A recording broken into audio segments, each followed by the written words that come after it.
The views and opinions expressed in this podcast are those of the individual guests.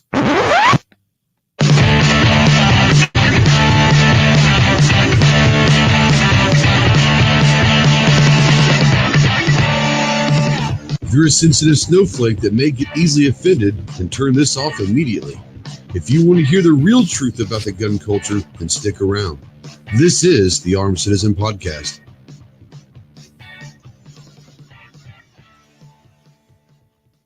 What is going on, my Ghost Squad? Welcome to the Armed Citizen Podcast Live. This is episode 156, I believe. It's 156. We are live as always on YouTube. If you're out there live, welcome to the dark side. We hope to have a little fun, maybe educate a little bit, or at least have a good discussion and give you ideas. I don't want to sound like we're here to educate you because we're all knowing. That is not the case. When I say educate, we're going to give our opinions, our thoughts on different topics. And if that gives you some ideas, fantastic. If not, then at least maybe we can dance and entertain you a little bit. So if you're out there live, go ahead and say hello. We don't know if you're out there unless you say something. If you're new to the channel, new to the show, then welcome. And let us know that you're out there and where you're from. We'll give you a shout out, hopefully. And once again, hopefully we entertain you a little bit and have a great discussion. If you want to text or call questions in, you can always do that on the Ghost Tactical Hotline, presented by our good friends Rod and Shelly Gates at the Gun Cleaners. That number is 530-364-4678. And this episode is brought to you by none other than Sportsman's Guide. And they're friends of our channel, friends with Clover, friends of a lot of us, but very good supporters of what we're trying to do here. And if you guys are looking for anything outdoors related, whether it's hunting, fishing, firearms shooting, tactical stuff, anything you can think of outdoors, they've probably got it over at sportsmansguide.com. So go check them out over there. This was supposed to happen Tuesday night, most of you know, but we had an interesting 48 hours where I am here, to say the least. Eric Hickerson says, Cleveland, what's up, man? Welcome. Cleveland. But we've had an interesting 48 hours here. Tuesday, a few hours before we were supposed to go live, there was a tornado that hit literally 1.3 miles from my house. Luckily, we were okay. Nothing happened here. I mean, it's wind and a lot of rain, but one of my buddies' houses got hit not too far. And so that was interesting. So we lost power here at the house. That's the only thing that really happened with the tornadoes. We lost power, and we didn't get it back till about 2:00 that morning. So that was an interesting night. And then, so yesterday we're like, all right, well, this is back to normal. So yesterday it's continued to just rain balls, man. We've had 10 inches of rain this week alone, and it's been nuts.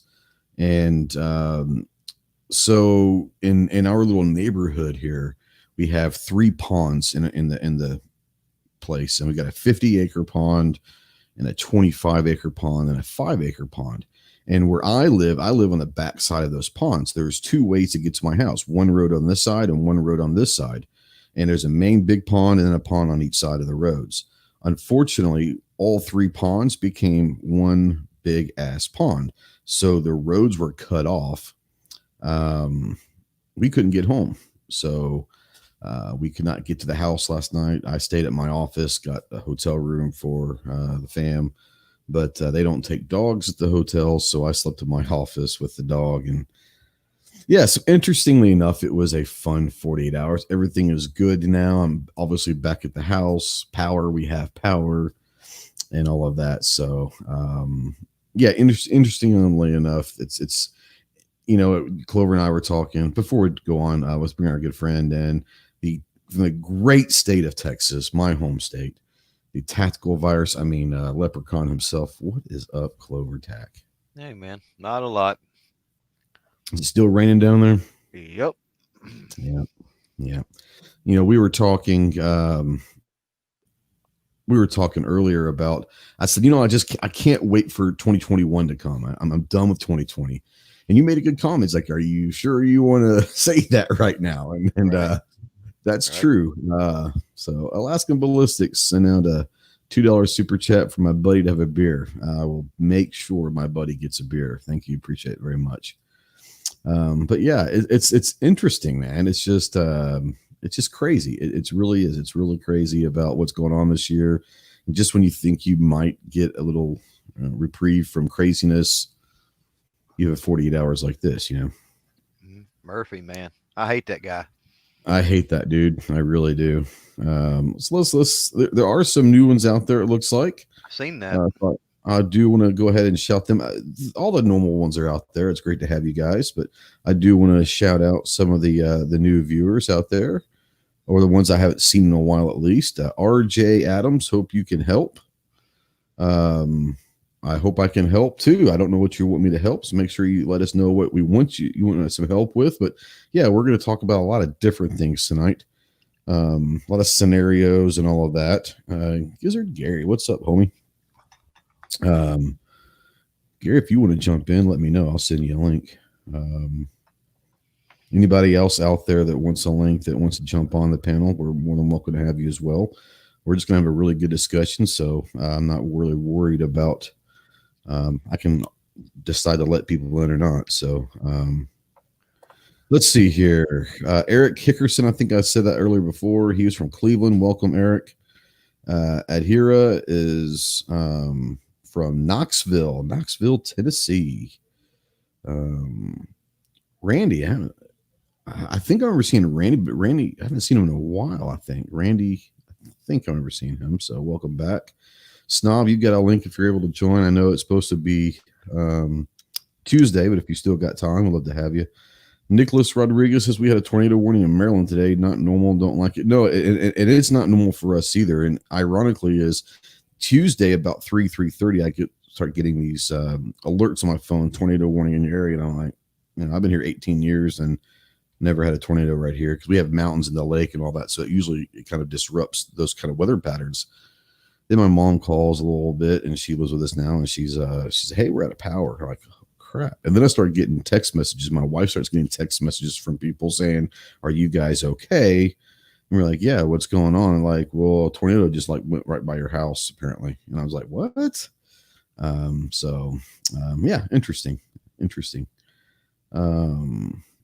Let's see here. Let's get back up here because Midnight Rain says, on my way to Ghost Tactical super secret compound. Can you text me the code word and get past the guard post quick? It's just boo. Just say boo at the gate. And, the VI, I'm not going to give you the VIP, but I'll give you at least to get you in the gate. From there, you're on your own.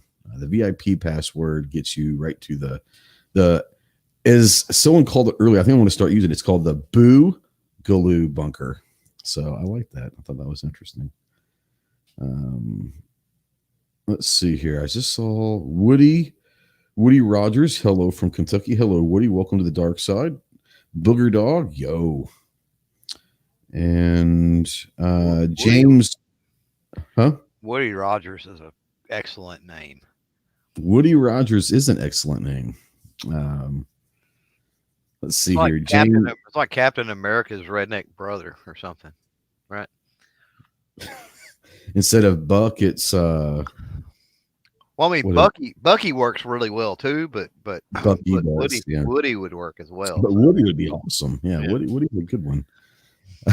James Polarin's out there. Hey guys, first time here. Welcome to the dark side. We hope you have fun and enjoy the conversation.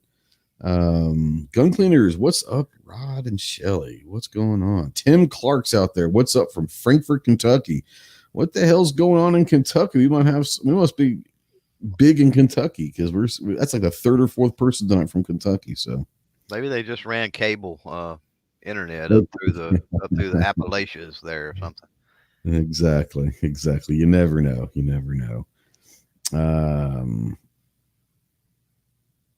Anyway, so all right. So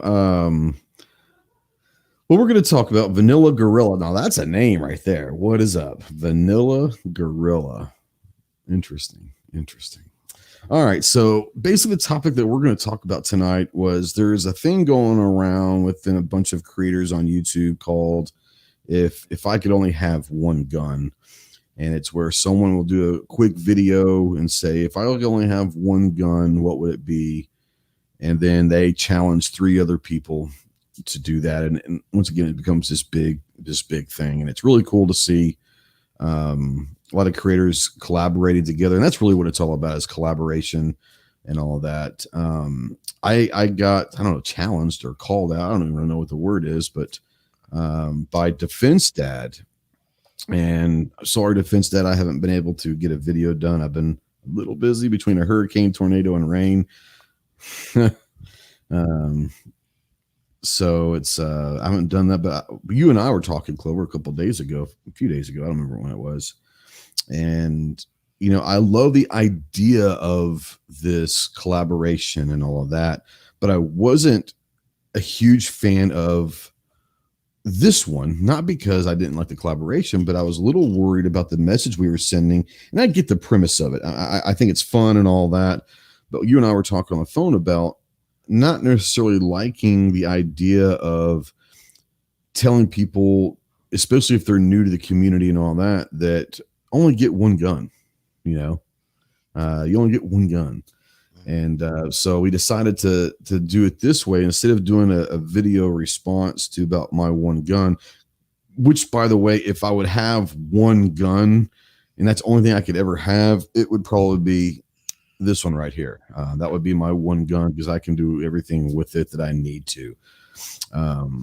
But we started, you know, we're talking, and it's like, you know, but there are so many different scenarios and so many different situations that, you know, one gun, I honestly don't think, and you and I tried, we sat there and tried.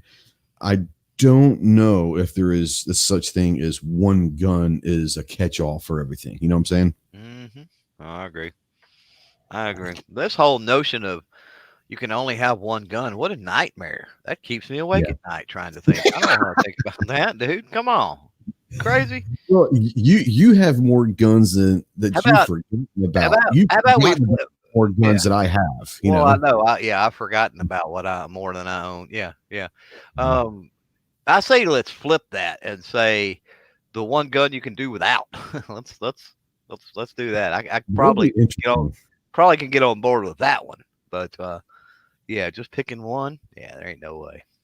And I think at a certain point, that's what I get to thinking. So, you know, I don't know that people out there want to throw out how many they own. I couldn't even tell you without looking at my logbooks what I own. But, you know, I don't know if people are willing to say that. But some of these people that are actually thinking about, you know, if I could just have one gun, how many do you own? Because you can't own that many if you have that mindset, right? And, you know, I don't think. It's just because that's a foreign concept to me. It's absolutely, you're speaking Spanish when you say that. I'm like, okay. Yeah, and Snob said it would be easier to pick which kid than which gun. Oh, definitely, no doubt. Because I only have one kid, so that's easy. You know, not a problem. Let's see here. Born to be a shooter, Josh says, Ghost, have you tried that Digi Trigger? I personally have not tried one yet. I'm looking forward. Gabe's going to be on obviously next Tuesday as well. He's giving a free one away, and we'll talk about that here in a little bit about the giveaway. But we are going to give away a free Digi Trigger next Tuesday night. But I have not tried one yet, so I wouldn't be able to tell you if it's worth the money for long range use or not. Concept wise, I would say it should be fine. Yeah, I would say yes. Yeah. Holy hell. Look who stopped by. The Outlaw. What is up, Ellis? It's been a couple minutes, man. Good seeing you. Hope everything's going well for you. Why is the AR-15 banned in Maryland? Because you guys elected shitty politicians. Basically. Honestly, I mean, you know, you guys as a state elected politicians that are at least anti-freedom, so can't help you there. I hate to debate it, but I mean, that's just kind of the short answer is elected the wrong people. So anyways, let's get back to what we're going to talk about, because I think some of the people that are new here might be here for the topic, not because of my pretty face or whatever. So Ellis, if you want to join, if you got time, man, I'll send you a link and I'd love to have. I haven't talked to you for, man, it's been like at least a year, maybe 2. So if you're interested, I'd love to get you on. If you want, just let me know out in the chat if you want to come on, and I'll send a link to you. But anyway, so what we decided to do is, instead of talking about one gun, we're going to kind of talk about one gun for specific scenarios, whether it's concealed carry or competition, long range shooting, hunting, all sorts of the Red Dawn scenario, which it just turned into a wonderful conversation you and I were having on the phone the other night about. People like to say shit hits the fan. I like to say a Red Dawn scenario, and you brought up a good point about the use of the Red Dawn / shit hits the fan may not be as accurate for a lot of the people. And you want to explain kind of what you were talking about there? Yeah, I think the vast majority of people, they foresee. I mean, don't get me wrong. The most fun apocalypse will be the zombie apocalypse, without a doubt. But most people envision invasion or fighting the government or civil war or some kind of crazy idea like that. And I think the most realistic, apocalyptic end game, whatever you want to call it, scenario is going to be that you pretty much have to fend for and provide for yourself. It's going to be a little bit probably of self-preservation and a whole lot of feeding yourself and your family. I think is probably the most likely. And, quite honestly, with when it comes to feeding your family, depending on in what parts of the country you live, I mean, you could do that with fishing rather than hunting. So you wouldn't even need the firearm necessarily for. Unless you like me and don't like fish. But I guess if it came down to surviving, I would probably eat it. Yeah, you'd learn to eat it pretty quick. I'd eat a lot worse. Yeah. Yep. Yeah, and one of the things that you brought up, and it's so true, because you and I, we don't take it for granted, but you and I don't live in the city anymore. I don't live in Dallas anymore. I live in rural Arkansas, and so for us, chances are, if one of those Red Dawn, shit is the fan, zombie apocalypse things happened, chances are we're staying home. We've got our supplies. We're going to bunker down and let the enemy come to us, whatever enemy that is. And we have home field advantage at that point. Yep. So our gun selections might be different than others. Now, if you're living, because we're not trying to get away from somebody. If you live in the city and one of these things happens and you're trying to get away from that threat, then your weapon choices might be different than ours. So that's where it's an interesting conversation. And let me throw this out to the chat with the folks out there that live in a larger city, because I think smaller towns and stuff might not apply. I think you potentially see a community aspect there, and it wouldn't be that big a deal. Some of the cities around here, I live in a very rural county. Some of the cities even here, let's call them towns, because I feel uncomfortable even calling them cities that have 2, 3, 4, maybe up to 5,000 population. The people inside there, for the vast majority of them, would band together in a community effort, I think. And it would be a similar scenario to a, rural, living on the farm, living in the woods type thing. But for the people that legit live in a metro area, right? If there's anybody out there, have you given thought of where you're going to go? Because you're going to have to get the heck out of Dodge. That's going to be number one, is get the heck out of Dodge. And when you get the heck out of Dodge, where are you going to go? You got friends or family that live out in more rural areas that, you've mapped that out, that you can get to that place. I'm just curious. I don't have to do that. And so I'm curious if people, are they thinking about the guns and the ammunition and the arsenals and the surpluses and all this other crazy stuff? Or are they thinking about getting the heck out of Dodge and preparing for that? And the reason is, when you look at any of these scenarios that play out, and I watched a lot of videos, read a lot of stuff on different things, and you talk about these metro areas, they're going to eat themselves within the first few months.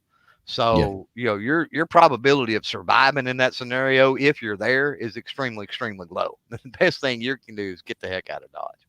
Exactly. So from South Carolina, the Palmetto State, what is going on, Ellis? I'm assuming you're still in South Carolina. You're muted, buddy. I don't see him talking. I don't either. Can you hear me? Can you hear me? Can you hear me? Okay, and he's out, so maybe he'll come back in. No, you're exactly right, and like you said, you don't have that issue. I don't. As a matter of fact, my house is probably going to be a place where people from around here are trying to get to. We've got people that said, "Hey, if anything ever happens, I'm heading your way," and I said, "Well, come on with it," Rod says he's heading up the road to Charlie's. Yeah. Yep. That's a great hiding for us, man. Yeah, great place with the amount of land and everything they've got. Great. Oh man. Now, Rod, if you're still out there, has he got his new house built and all that, or is it still in the works? So let us know. Snub says I'll be in Dodge in about 6 hours. Does that count? It does count. But yeah, Defense Dad says Clover, he knows exactly what you're talking about. Not going to say where, but it's a safe place out of town, and that's a person's guns that share ammo and calibers with his. And that's, there you go. That's what we're talking about, is there's going to be places that people gather, and usually like-minded people that are going to help each other to survive and all of that. What's up, Ellis? Can you hear me now? Can you hear me, Ellis? Hello? I don't know if he can hear us or not. I'm going to say he probably can't. So yeah. Anyways, he said it's almost done. The house is almost done. Awesome. We'll say hi to Charlie. So let's kind of start off real quick. And Midnight says, I said boo to the guards at the compound. They threw a bunch of trash at me. They knew you were lying on the code word. Sorry, bro. So let's start out with the first scenario, and we'll say can't hear us. Okay. Let's say concealed carry. Okay. I think I know where you're going to go with this, but if you're just talking about if you could have one gun that you can carry for the rest of your days, you can never have another one, what would that one gun to carry be? I'm sticking with the 42 that I've got right now. That's been the longest running, consistently running concealed carry that I've ever had. I've rotated stuff. I keep a rotation like most people, and I've rotated stuff in and out of that pretty darn often. But that one has been my primary for a very long time, and I don't foresee it. As long as it's been the primary, I don't see it leaving the rotation anytime soon. So, it's been your primary since I've known you. So, yeah, I got that thing. I mean, the 42 just came out when I got that, so I've had it. I don't know what year they came out, but right there at it. And like I said, I'm proficient with it. I shoot it enough that, I'm proficient. I'm confident. It's very concealable. Man, it handles, 380s, not like 380 is a massive round anyway, but, compare the Glock 43 to, say, the Beretta 84F, which is another one in my current carry rotation, right? That 84F it's bigger, it's heavier and everything else, and it's got more snap to it than that 42. The 42 is just, I don't know what it is about the 42 and that frame and the way it's designed and everything else around that 380, but it's just a sweet shooting little pistol. Yeah. So out there in the chat, if you're out there, let's go ahead and kind of tell me what you guys carry. Steven says the G23. James says the Glock 30. Buck says the SIG P320. Keith says the 43X out there. For me, Rod's going Canic out there. Rod's going Canic, and see this is tough for me. Most of you guys know that I pretty consistently have 4 guns in my rotation. The Shield, the Walther PPQ Subcompact, the Canic SF Elite, and the Glock 19. Usually the Glock 19 is my carry gun during the wintertime because I like to carry that outside the waist. And when I'm wearing a fleece or something during the wintertime or a hoodie, that's usually what I'll carry during the wintertime. And I would say that if you would have asked me, honestly, just off the top of my head, I probably would have said the Canic. 17 plus 1, phenomenal trigger with night sights, fiber optic front sights, already installed stock, and everything about that gun I love. I love it. Love it, love it, love it, love it. But it's hard for me to go against the Glock 19 just because I have put my Glock 19 that I would choose through absolute hell and back, through training, through competition, through every kind of weather condition and just crap that you can think of.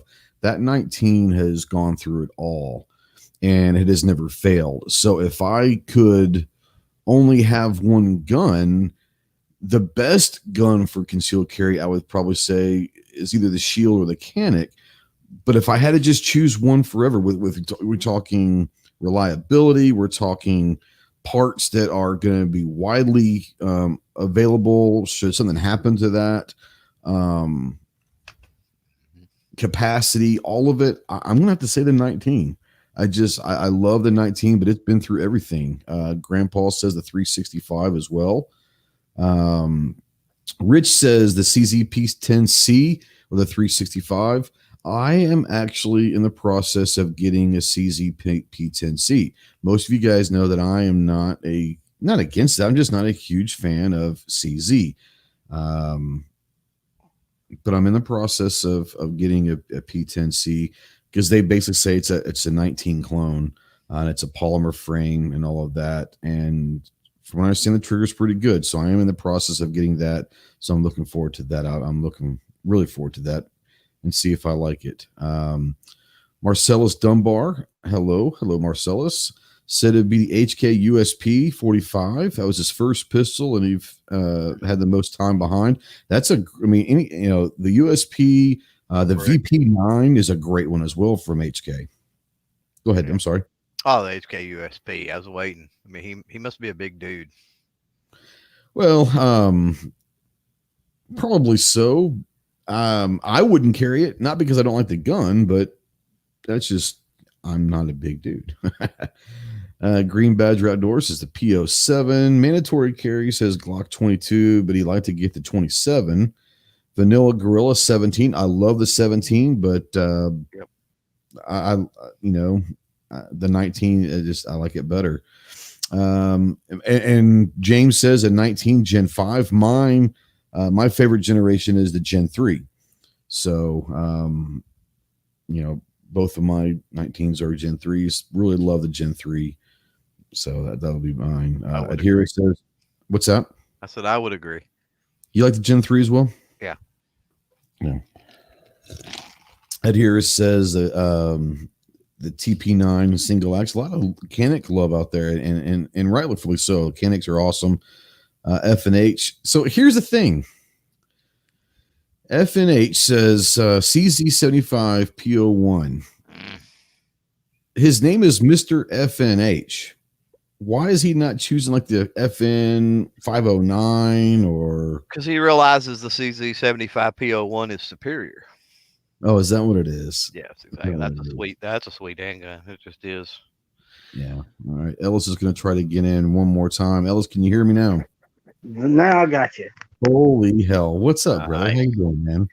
I am good, guys. And Ghost, I just want to say before we go any further, you're wrong about the CZs. They're absolutely fantastic.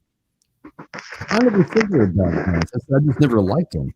And I'm not a big fan of SIG either. I don't like them. They're great guns. They don't fit my hand. They just don't look right to me. To be fair, you're not Ghost. You're not a big hammer fired guy anyway. I'm not a big hammer fired guy. No. There are a couple that I like, but overall, you're right. I am not a big hammer fired guy, but everyone is raving about the P10C. So like I said, I'm looking forward. Now let me ask you, Ellis, are you still at Palmetto State Armory? I am. So I'm assuming you guys have just been ass crazy the last several months, but do you know, like, I'm sure you guys either sold out or whatever, but what's the one gun for carry, we're talking about carry right now. I'm going to get your answer as well. But what's the one gun that people have been coming in asking for the most? Do you know off the top of your head? It's just depends on who's asking. We've had several come in for the Hellcat, the 365, the 19s, the 320s. It's just, they're all over the place. There is no one gun. Yeah, the Springfield Hellcat's been getting a lot of love lately, too, from a lot of people. And but yeah, I'm actually really thinking, I'm going to try to get with the seasoned P10Cs. Now, for you, if you could only have one gun for the rest of your life to carry, we're only talking concealed carry or open carry, whatever, but a carry gun right now, the scenario of carrying, if you could only have one gun to carry for the rest of your life, what would that be, Ellis? And don't show it. That's a hard thing to say. It is hard. Honestly, I really can't go wrong with a revolver. It's a good choice. Yep. But on the other hand, if you're talking, round count, then you'd want a semi-automatic. Probably the P10C would be a great choice. The P09, I own one. It's another great choice. They're kind of big, but you go smaller with M&P shields. Those are great little guns.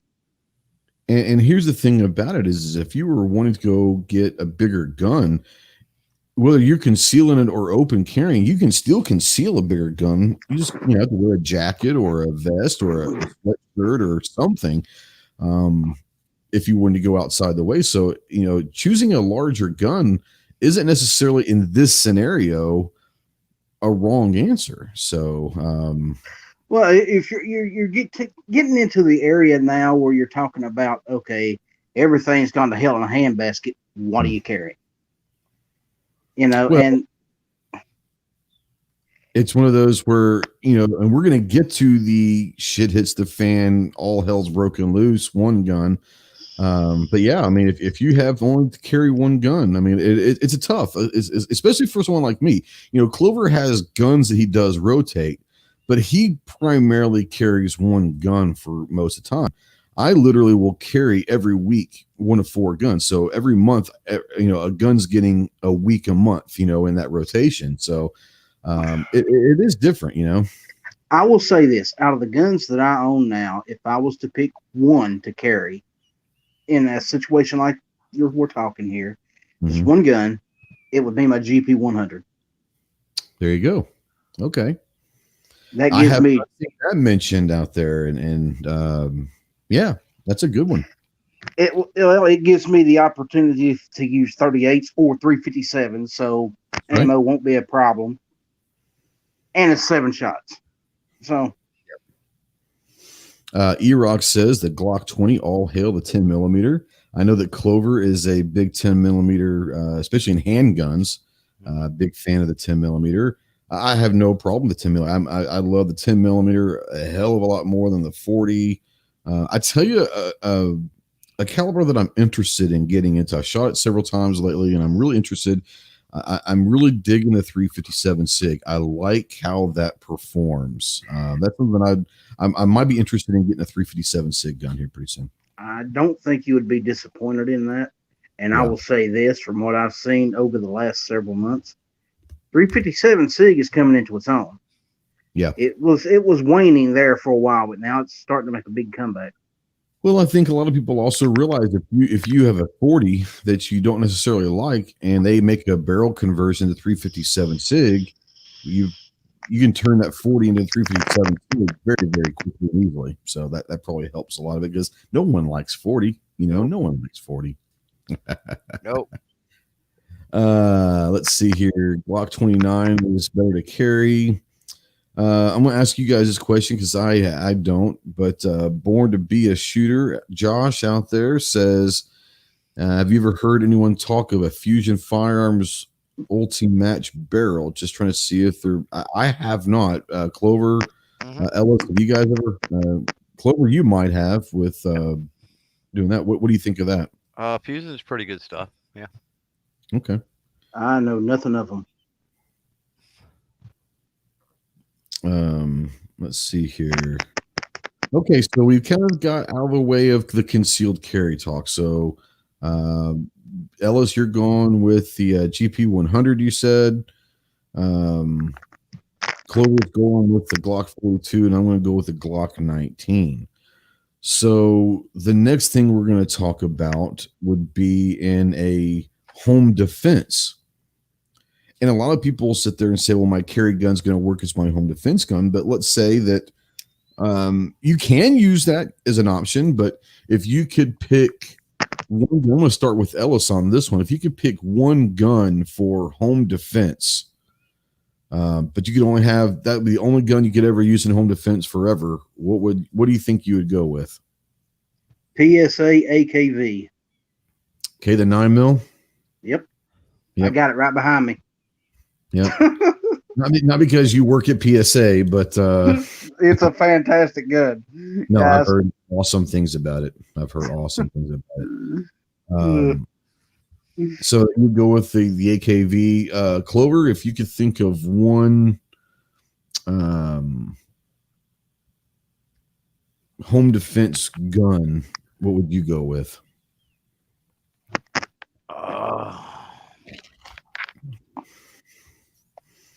I don't know, man. It's not like you did have 3 days to plan this, you know. It's horrible. Yeah, hey, I'm doing this off the cuff. I know you are. You're doing a good job. I don't know. I can think about 6, when you say that. So I don't know. It's a matter of throwing something out there. I probably go with the full size Walther PPQ. Let's go that route. Okay. The Walther PPQ, can't go wrong there. For me, I'm probably gonna go and I'm gonna go with, and I don't want, because there's so many different ones that are out there that are good. So I'm just gonna say in general, like a 4.5, 5-inch 9mm PCC that runs Glock mags. And the reason why I say that is that now allows me to share mags with my concealed carry gun with the magazines and all of that. And sharing ammo and magazines would be important in the situation where home defense and all of that. So I would say like a 4.5 or 5-inch length 9mm PCC with running some sort of defensive round with hollow points and all of that. That's kind of what I would probably go. And the reason why I say that is one, you're sharing the magazines with your concealed carry gun, but you're also able with a 4.5 or 5-inch barrel PCC or carbine or rifle, whatever you want to call it. Your close quarter stuff, your clearing houses and all that is you have a lot more. You get a 30 round magazine for those 9mm PCCs with the Glock mags. So capacity is going to be higher, but being able to clear a room, it's the 5-inch, 4.5-inch, those things are not heavy. All sorts of things, the mobility, the modularity of the AR platform. And I'm saying the AR platform, not the AR, Clover. See the AR platform, AR-15 light rifle platform.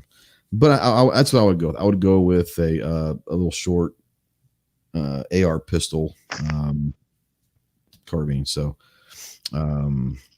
let's see what everybody else is out there saying for home defense.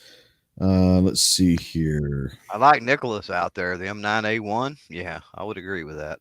Let's see here. I haven't seen. I'm scrolling back. Well, I mean, there's a part of me that almost went with the Beretta 92 as my concealed carry, and then I could go with the CX4 Storm that would share mags. I could have gone that route just as easily as the Glock with a AR pistol that does Glock mags. Either way, you can't go wrong with there. But yeah, I mean, you want the M9. Everyone kind of knows my feelings about the M9. Okay, let me get back. I scrolled back up. So Keith says if Glock made a revolver, he'd buy one. I think you and everyone else, hell, if you want to see me buy a revolver, that's the one. I would buy a Glock revolver. And I know that we're getting ready to make Ellis throw up here. But it's okay. It's all right. It's absolutely fine. I think over the last couple of years, I have a new appreciation for Glock now. No. All right. I've sold enough of them though. Right. The closest thing I think you'll ever get to a Glock revolver would be one of the Rhinos, and those are sweet.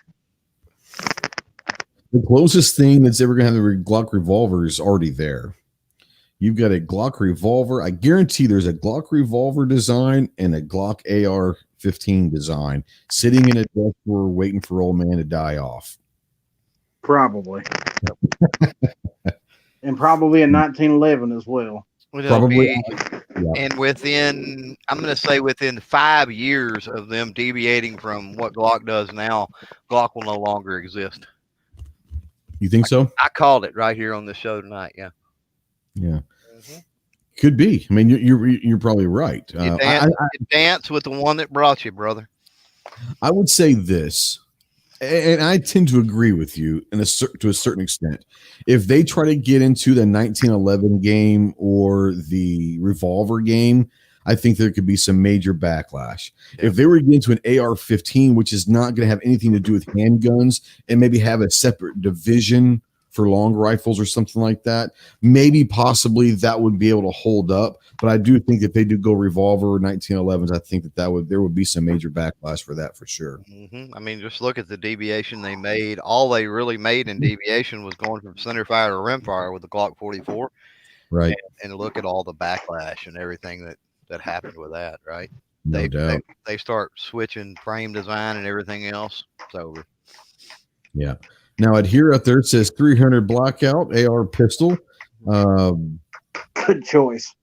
That would not be a terrible one at all. And the only reason why I went with 9mm is because, once again, we're talking about sharing magazines, sharing ammo with other guns in our little repertoire there. But yeah, 300 Black is going to be great, especially Clover will say if you're going to go 300 Black, you better suppress it. And you could run that subsonic loads with suppressed. It could be great for home defense. So, yeah. Let's see here. Keith says 12 gauge. That's probably going to be a pretty popular choice. I mean, you can go get a 12 gauge shotgun for $100. Yep. And ammo is going to be readily available. And 12 gauge shotgun, or I'll just say shotguns in general. Honestly, I would probably go with like a 20 gauge if I was going to go for one for home defense, but that's just me. But what I'm saying is shotguns in general are good because, especially for someone that may not have the most experience with how to aim and operate, if you've got a shotgun that's already loaded and your loved one, all she has to do is pick it up, point, and shoot, it's going to be easier for them than something else that might give them. So a shotgun, yeah, that's going to be a very, very popular choice. What do you guys think about shotguns for home defense? Absolutely. Yeah. I mean, even in room, where we're talking room distances, using bird shot inside of a room, you hit somebody with it, it's going to take the fight right out of them. Might not kill them, but they ain't going to be wanting any more of it after one shot. Well, same thing with the 22. 22, it's going to kill them probably, but if it doesn't, it's still going to hurt enough. You're trying to end the threat. Just because you're defending your home doesn't mean you have to kill someone. You're just trying to end that threat. And I promise you, if you unload several rounds of 22 into someone, whether they die or not, they're probably leaving the house. And they're probably going to be hurting for a while, especially if you have, how do I put this, tactically placed rounds with them, I love your choice of words there. Yeah, you like that? Yeah, that was cute. Okay, so placed. That's right. So I did finally catch up to Nicholas's M9. That's a good one. Rich White says open bolt AR-15. I'll just have to be careful not to blow my head off because it happens every day. 223 says a 9mm carbine with hollow points. So he's got really good taste, man. He's got really good taste, That's what I went with. Keith said the Walther PPQ is the best stock trigger. It's unbelievable. And it's hard for me to choose which one I like. I love the PPQ trigger and I love the Canic TP9 trigger. They're both probably a tie. Yeah, they got fantastic triggers. Both unbelievable stock triggers. You can't go wrong with either one. But yeah, that PPQ, the reset is literally the best reset I've ever felt in a stock trigger ever. And the Walker CCP is not bad either. CCP is not bad. Just yeah, it's not bad. It's still, maybe it's just because I think that the CCP itself is like a little bit lighter gun. It doesn't feel like a PPQ. That gun feels like it's not going to be hurt. That thing is a great gun. Let's see here. Elder says, big fan of weapon familiar, so sticking with the Glock 23 all day. So he's going to go with the 23 for concealed carry and for home defense, which, hey, once again, I knew that there would be some people out there. James says a Roni would be great for home defense. I was not expecting to see that, but okay. Let's see here.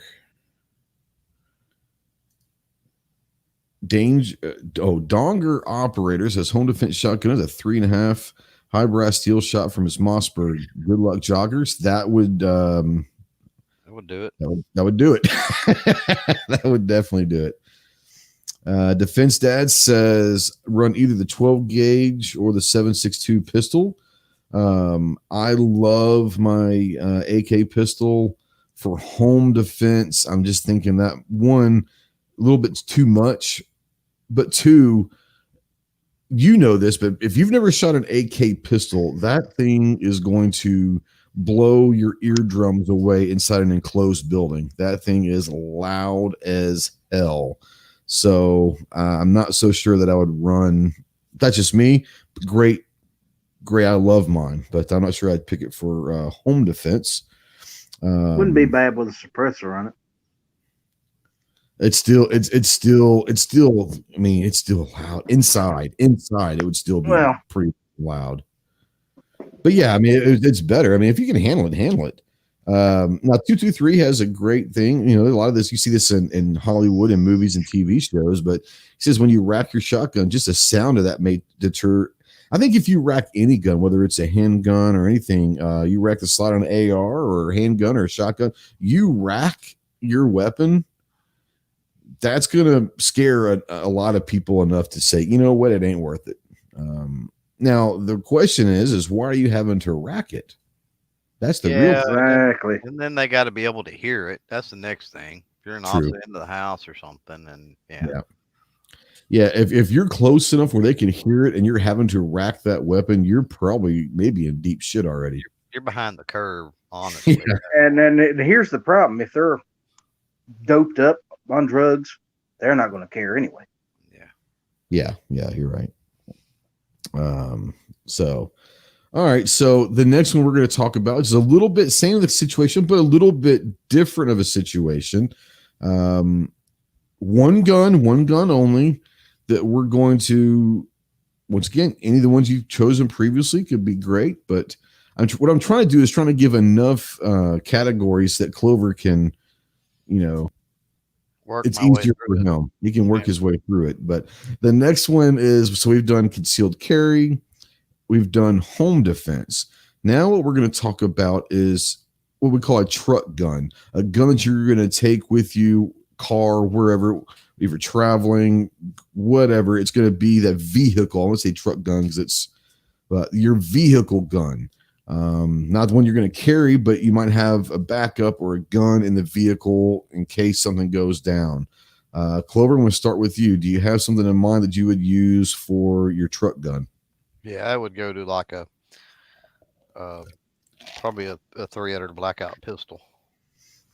Yep, and you would have it suppressed, obviously, because yours is. I would say, SBR if we're allowing NFA. SBR, sure. I don't like freaking pistols, but yeah. So 300 Blackout SBR / pistol. Yeah. All right, Ellis, what about you? Truck gun. I happen to agree with Clover. I think that's an absolute perfect choice. There you go. I have a method to my madness. Okay. So in this scenario, I've got one right here, an 8.5 to a 10.5 inch AR pistol slash SBR, whatever you prefer. I'd probably go like this one over here. One of them, a 10.5 is probably 8.5 to 10.5, either one. Chambered in 223 or 5.56, and there's a reason for that we'll talk about a little bit later as well. But I'm going to go with another pistol slash SBR, but instead of going 300 black, I'm going to go 223. That's mine. Let's see here. So let's hear from everybody out there what you guys would use for truck guns. Donger operator, as an Australian in Pennsylvania, I could say, "G'day, mates." Just before I sling steel shot through the house. In Australia, we can't have much. His wife has an AKM. God bless USA. Well, I'm glad that you are here in the land of the free. Even though you're in Pennsylvania, it's still better than Australia as far as gun rights and all of that. So welcome. Let's see here.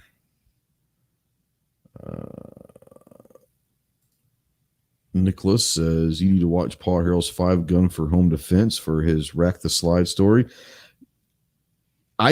Here's the thing. I like Paul Harrell. He cracks me up. He's so dry and all of that. But I'm not the guy that will go watch a lot of his videos because usually I don't have 45 minutes for a video. Now, Clover, not saying he watches all of them, but Clover is more, he has a bigger tendency to watch Paul Harrell stuff than I do. Lately. And Gary's out there. There's several guys, and I don't know, Ellis, do you watch Paul Harrell stuff?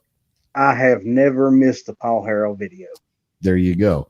Never. So typically by the time that a Paul Harrell video has been out for more than 48 hours, I've heard about it from everyone. So that way I don't have to go and watch the video and waste that kind of time. I hear about it from everyone, so I know what most of his videos are about, and it saves me 40 minutes to do that. So that helps. I just love watching him shoot the meat targets. That's just freaking amazing. Yeah. Let's see here. Nighthawk says 300 Blackout Pistol. Let's see here. 223 says a High Point Carbine. Hey, I'm telling you, people are going to be out there laughing and probably giving him hell.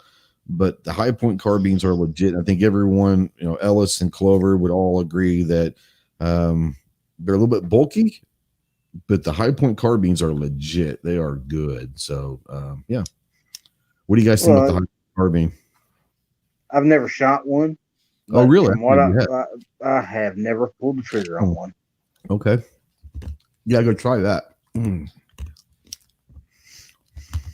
Capacity is the only issue, and the new ones are not capable. Well, I say that. Doesn't Big Tony Simon has got one of the newer models. Some company makes a bullpup stock for it. Yeah, they come with bull. Well, they don't come, but yes, there are aftermarket stuff. It's funny that High Point is so hated on by so many people, but yet there's a lot of new aftermarket stuff available for them now. So there's not a lot of aftermarket parts for guns that don't sell. Just saying. Midnight Range says truck gun 10.5 inch 300 Blackout. Now, Clover, do you have a preference on length for your 300 Black? You definitely don't want anything over 10.5. I prefer 8.5, 9 inch. Honestly, okay. With, the loads that I typically run. Yeah. What about you, Ellis, for your 300 Black? What kind of length are you talking? Yeah, anything from 8 to 10.5. Okay. Yep. You don't want to go any shorter than that because you're losing too much. Yep. It's just too much loss of energy. Depends on the loads. I mean, if you're running suppressed, then you can shave those couple of inches off without a problem because you're running subsonic stuff anyway. Well, if you're running subsonics, possibly, yeah. But at that point, that might be more of a home defense. At that point, I don't know if I'd want to go truck gun with that. I put coyotes down at 150 with 8.5 inch barrel. So. Oh, do you really? Okay. All right. Steven out there says CZ Scorpion for truck gun. Great choice. Absolutely. Love the Scorpion. Love it. Let's see here. Yep. 300 Blackout getting some love. 300 Black's getting some love, and as well as it should. It's a great caliber, and especially if you run it subsonic and all that, would be great. It is a very popular caliber, especially for hog hunters around here. Well, I mean, it is I can't think of, if anybody wants to challenge me on this, then challenge me on it. But I can't think of another cartridge out there that has the versatility of projectile weight that the 300 Blackout has. I mean, 95 grain all the way to 265 grain. Name me another cartridge that has that versatility. Not in that size. You couldn't. The only thing that would come close is 30-06. Right. And that's a lot bigger and heavier. Yeah, and especially if you loaded Sabo rounds with, you know what I'm saying? Like the accelerator Sabo rounds. You could get down to even 55 grain with a 30-06. Interesting, Steven says AR-10. Hey, man, go for it. I think that's maybe a little bit much for a truck. I'll tell you what, POF makes that, what is it? It's the 308 in the 15 platform. Mm-hmm. That's pretty doggone sweet, and it's available in shorter barrel versions as well. Yeah. Here lately, I've been seeing a lot of 308 pistols. We're talking 10-inch barrels. I don't even want to think about that. That's not something that I would be interested in at all. I'm not saying it's a bad thing. That's not something for me. A 308, and I mean, good Lord, can you imagine? Don't give it to a first-time shooter. They might not ever want to shoot again, you know? Let's see here. We're talking about Paul Harrell out there. Mario's out there. What's going on? Screaming Skulls out there. I'm trying to catch up. Mario says PCC for competitions. We haven't got the competitions, but that will be coming up here momentarily. Let's see here.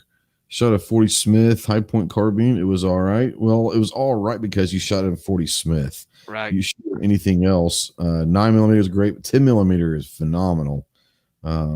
Yeah, just get with the reason why it's all right. It was 40. I mean, come on. You're not going to give you hell about that. Let's see here. Rich White says truck gun, a rifle caliber pistol, AR and 300 Black or AK. So we're talking AR, AK pistol. Yeah, at this point, you bring in the AK pistol and all that. Like I said, I think we all chose an AR pistol / SBR. Difference of caliber of your choice. But, my opinion, if you're talking about toss up between 300 Blackout and 7.6239, if you're not going to shoot subsonic and you're not going to utilize the broad range of projectile weights, then X39 without a doubt. Absolutely, no doubt about it. No doubt about it. A lot of energy. Cheaper, and they run through basically anything you can throw through it. But yeah, I would agree with you. If you're very not similar, very similar ballistics within that range we're talking about. Yeah, and if you're like you said, if you're not going to utilize the 300 Blackout to its capacity, whether it's be subsonic and suppress and all that it offers, then yeah, you're probably better to go with the or even light projectiles, because 110, 115 grain stuff in Blackout is wicked sweet. Yeah. But you can't get that in X39. So, 125 is about the lowest you get. Yeah. Mario says PCC for self-defense, never. Okay. Everyone's allowed to be wrong. That's okay. You know, you have the right to be wrong. We don't judge. We'll laugh at you after the show, but we won't judge. Now Jason is being a smart ass, which I love. He says a Mod Deuce is the perfect truck gun if it's mounted. I mean, if you've got a Humvee and you want to mount a Deuce on there, then sure. Other than that, I mean, if you're driving through town with a Mod Deuce on a turret, people aren't going to fuck with you. I promise you. They're not going to mess with you. So if you can afford it, by all means, go for it. Let's see here. Booger Dog says prefer X39 over 300 Black, but not suppress or SBR either. So once again, yeah, and I would say SBR or pistol. You know, I've got a great M92 AK pistol that I absolutely love shooting the hell out of that thing. So I mean, but once again, I like pistol / SB. I like short barreled a lot more. Anywhere from 8 to 10.5. If I could have all my stuff like that, except for a couple, I would, because a lot of my stuff I like, doing CQB stuff, and I like being in tight. So I really, really enjoy shorter. I don't like full length rifles most of the time. That's just me. So I'm trying to catch up. Okay, so Donger says truck gun Glock 19. He has a Jeep. Can't swing a rifle around in there. I think he can, but I understand. I'm never going to say anything bad about someone who picks a Glock 19 for any reason. So I'll give it to you. Buck says an AR9 with a 10.5 barrel. Yeah, and this is probably where I would start if I'm going to utilize a PCC for a truck gun. This is where I would go. For home defense, I like that 4.5, 5-inch barrel.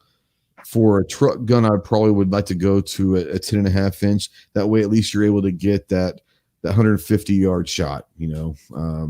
I wouldn't try to go much more outside. You can hit stuff at 200, 250 with a 10.5, but I mean, I wouldn't go much more outside about 150 yards with a 9mm and 10.5. That's just effectively you're going to have to hold 6-8 inches high, and that round, instead of coming in penetrating, it's going to be falling on top, probably hits your target on top of the head versus there. So, but yeah, 10.5 inch barrel, great. Ghost, let me throw a wrench at you. Sure. Let's say you're on a budget. You've got $300 to spend. You want a good truck gun. What do you buy? Any gun at all? Any gun, no. AR or whatever you can get under that $300 mark. New. A $300. I'm gonna go with a high point 10mm carbine or 9mm carbine. You can get those for about $259. Well, in normal times, you can get it for about $250 to $260, somewhere in there. I would go with a high point carbine. I'd say it's a pretty good choice. Really, I would. My alternative would be a Canik TP9 1 series. You can get for, or even the regular series, but you can get for $279 plus tax or whatever. You're talking about a 17+1 handgun that's phenomenal. I would go either one of those. You give me a handgun and a carbine, I would go with a Canik handgun and the high point carbine. Clover, where would you go on that? What are we talking about? Well, let's say you're in the same situation. We're talking about a truck gun. You have $300 to spend. What do you buy? $300 for a truck gun. Mm-hmm. Wow. Yeah. There are people out there on budgets that can't afford $500, $600, $700 for a truck gun. First of all, I'm gonna say you look at the used market in good times anyway. Well, that's why I asked. He said it has to be new. So yeah, that's why. That's the caveat. New, I mean, man, it's a good question. It is a good question. Probably. Do you guys forget I used to do interviews? I'm good at questions. I'd probably go with a high point carbine. Yep. That's a good choice. Now I'm thinking a difference. I'm thinking going handgun, and I'm thinking Taurus G2C, G3C. Sure. Either one's a decent gun. It'll do the job. I just got to think. I mean, when I'm thinking truck gun, I'm thinking I've already got my daily carry. I'm looking for something else for 150 yards. So I'm looking for something that kind of adds to that. Ideally on truck gun, I mean, I really like the idea of a lever action rifle. But then again, I mean, I don't know. It's in the days when you could actually have a gun rack in your back window and not get you Kel-Tec sub 2000 anything else. No. I wouldn't go to Kel-Tec. No. So Lance out there says a shotgun for $300. Yeah. If you use a shotgun, then I'd probably run slugs in it instead of shot. As a truck gun, I'd run slugs in it probably, because slugs are going to penetrate pretty easily through barricades and other cars that someone might be using as cover. So if I'm going to use that shotgun for a truck gun, I'm going to load it with slugs probably. That just be just me though. Want a Maverick 88? That'd work fine. Yep. Now Booger Dog says got my complete upper for $295 and $30 shipping. That's phenomenal. But for we're talking $300. Yeah, you've got an upper. What are you gonna do? Throw it at him? No, but I think he's asking. I guess if you already had a lower AR, you already had an AR, and you just swapped it to put it in your truck. Maybe you wanted to go from a 16-inch to like you said, a 10.5-inch or something like that, or vice versa. Then yeah.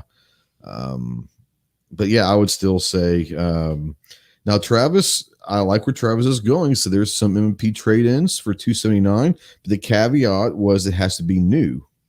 Because if it was a trade-in, you could have said a lot of different things, or trade-in or used. You could have said a lot of things. You could have got a Glock on a trade-in for that price. Yeah, and Gary says, don't forget, Ellis does love Glocks. I sent Ellis a Glock 3 years ago, and I still have it, and he still has it. So I still have it. Maybe the only Glock away. Well, I'm about to floor you. I'm going to buy. I'm going to buy a Glock. Well, good. I'm sorry. Hold on. He finally come around. Finally. Say that again. I am going to buy a Glock. Everybody needs a Glock, just like everybody needs a 22, just like everybody needs a shotgun. Everybody. Now, let me explain why. There's a reason for this. No. There's no reason. Just say you're going to buy a Glock, and that's all I care about. Well, I'm buying the Glock. It'll never be shot. I'm putting it in the safe, and that's where it's going to stay. Okay. But a friend of mine, a guy I have a lot of respect for and love dearly, passed away, and the last thing he said to me the last time I talked to him was, "You need to buy a Glock." So for that reason, I'm going to buy a Glock. Well, if you buy any gun and you put it in the safe and don't shoot it, I've lost all respect for you. No, thank you. Okay, I'll put one round in it just for you, Clover. Now, Rich says that's not Ellis. Not having the hat should have been a clue. But now he's not buying a Glock. I have to question whether this is a robot or not. It's very well not. So let me ask you this: there's that. See, I missed the hat. I hadn't seen that hat for years. I still got the hat. The hat don't go nowhere. What Glock are you thinking about? Probably a 19. Okay. What do you have? A 19, 48, whatever. Okay. Let's see here. I'm trying to catch up. I think I've caught up. Lance was saying a Ruger 1022, not much power, but it's a gun. 1022. I would say a 1022 would be fine for a truck gun, or maybe something like that. It's in 22. Would be great. You're talking that 50 to 100 yard shot. Sure, not a problem whatsoever with a 22. But I think that there are options out there that, once again, if you're talking truck gun, and the reason why the words mean something is if you're talking truck gun and you're talking about being in an urban setting or somewhere where if you have to pull your gun out in a truck, there's probably going to be other vehicles around that people could be using for cover. And you needed something that's going to be able to penetrate through car doors and all that. Now, people don't realize it's not hard to penetrate, but I don't think a 22 would penetrate at 50 to 100 yards through even a car door, which is basically hollow. And that's the only reason why I would second guess me for a truck gun for a 22. But I want to bring the 22 guy in here and say, Clover, what say you about someone want to do a 22 for a truck gun? I'd be okay with that, quite honestly. Yep. Get your 3 or 4 22 round 25 round magazines. You've got a totally truck gun. I'm thinking have to, get across town and dispatch some coyotes or some varmints getting in somebody's chickens or something, type situation, or you get a call while you're in town that, I've got to deal with this or that. And it's more of a animal situation than it is, you're talking combative inside city limits. And it's like, That's oh, wow, that's totally the cool don't thing see about that it. as I totally don't see that as very probable. No, I hear you. Very probable. But that's the beautiful thing about this conversation is each one of us are coming from different places where my mind in most situations go to that scenario, where your mind goes to the same words to a different scenario. And that's the great thing. And that's why it's hard to say one gun for anything, because we're talking about a truck gun. And you and I right there have proven that we're mentally coming from the word truck gun from two completely opposite different sides of the spectrum, which is awesome because there are other people out there that are coming from the same sides, Yeah. Travis says, I have a truck gun, just now I need a truck. True. So I had an opportunity. So everyone knows I've been waiting for about 4, maybe 5 months now for the Ruger PC charger. And I've been had it, and it's just taking some time. I'm gonna have to wait. They told me I'm gonna have to wait, but I can't wait any much longer. So anyway, so I get a phone call this morning from Buck, Grandpa Stanley out there, gun loving grandpa, and Buck calls me, and he had ordered a PC charger, and it came in today. And he calls me and said, "Hey, my PC charger came in, but they're wanting like $800 and something for it." He says, "I don't want to pay that much for it. Would you want it since you've been waiting?" And I was like, "Man, if you would have told me 700, I would have taken it. But 800 and some odd dollars is too much for a PC charger." Now, I would love to get my hands on one and shoot the hell out of it, but I'm not going to spend $150 more just because it's there. I'll wait till one comes in. But yeah, the PC charger, I had an opportunity, but I'm not going to pay $150 too much for it. Have you guys, I'm sure you guys get requests for that all the time, don't you? Ellis? Here? Yeah. Oh, yeah. God, yeah. Yeah. And the thing about it is, I'm constantly breaking people's heart because we're not allowed to order anything from the store. So it's like, I wish I could help you. Can't do it. You have to order it yourself and have it shipped in. Yeah. I got a question from Travis out there. It says, question for the panel. Would you rather buy a Cossaint Arms 10mm or 40 that just got released, or a nice beater pickup for hunting and range strips? Okay, so I'm gonna take the first crack at this. If you've already got something that is similar to, you've already got something in 40 or 10mm, and the Cossaint is nice, but it doesn't fill a need in your life. It'd just be nice to have, versus a truck that will allow you to go to the range and get hunting stuff done. It actually fills a need in your life. And if it's the same price, especially go with a truck. But even if you're going to use the money that you would use for the firearm as a down payment for the truck, unless that firearm fits a specific need that you have, not a want, but a need, I would say that you're going to be able to utilize the truck for a lot more things. Clover, what about you? What do you think? I totally agree.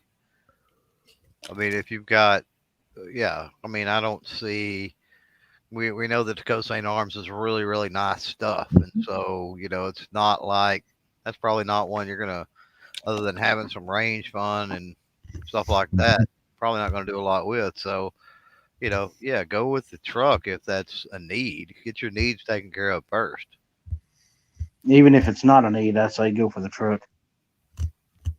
Yeah. We all have guns. We probably have more than we need right now when it comes to guns. Go with the truck, dude.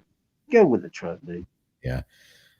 If Buck's still out, you can never have enough, Ghost. I understand. No, you can never have enough, but you also can never have enough transportation either. This is fact. Extra, it sounds crazy and people laugh, but it's wait always till one breaks down. Yeah, it's always nice to have an extra vehicle around. Just saying. Lance, Buck, if you're out there, Lance says he'll get it. He'll buy it for $8, whatever it was. So Lance, get a hold of Buck. You've got Buck's phone number. Get a hold of Buck, and I don't know if it's still available. They might have already sold it. But if they haven't, like I said, I'm not going to. I would love to have my hands on it now, but I'm not going to spend $150 more than I should, or $200 more than I should, if I don't have to. Anyways, let's see here. That's a lot of tacos. Yep. Does anyone ever consider logistics in these things? And what way are you talking about logistics? Minotaur, let me know. I got a text coming in. How do you guys, and I wish I knew who this was from. If you just sent me a text, let me know if you're out there who sent this. I'll shout it out for you. But it says, how do you guys on the panel actually secure your truck gun or guns? Ellis, is there a specific way that that you actually secure your firearms in your vehicle? No, really, because whenever I go inside, it goes with me. So okay, so you're usually using your carry gun as your truck gun then?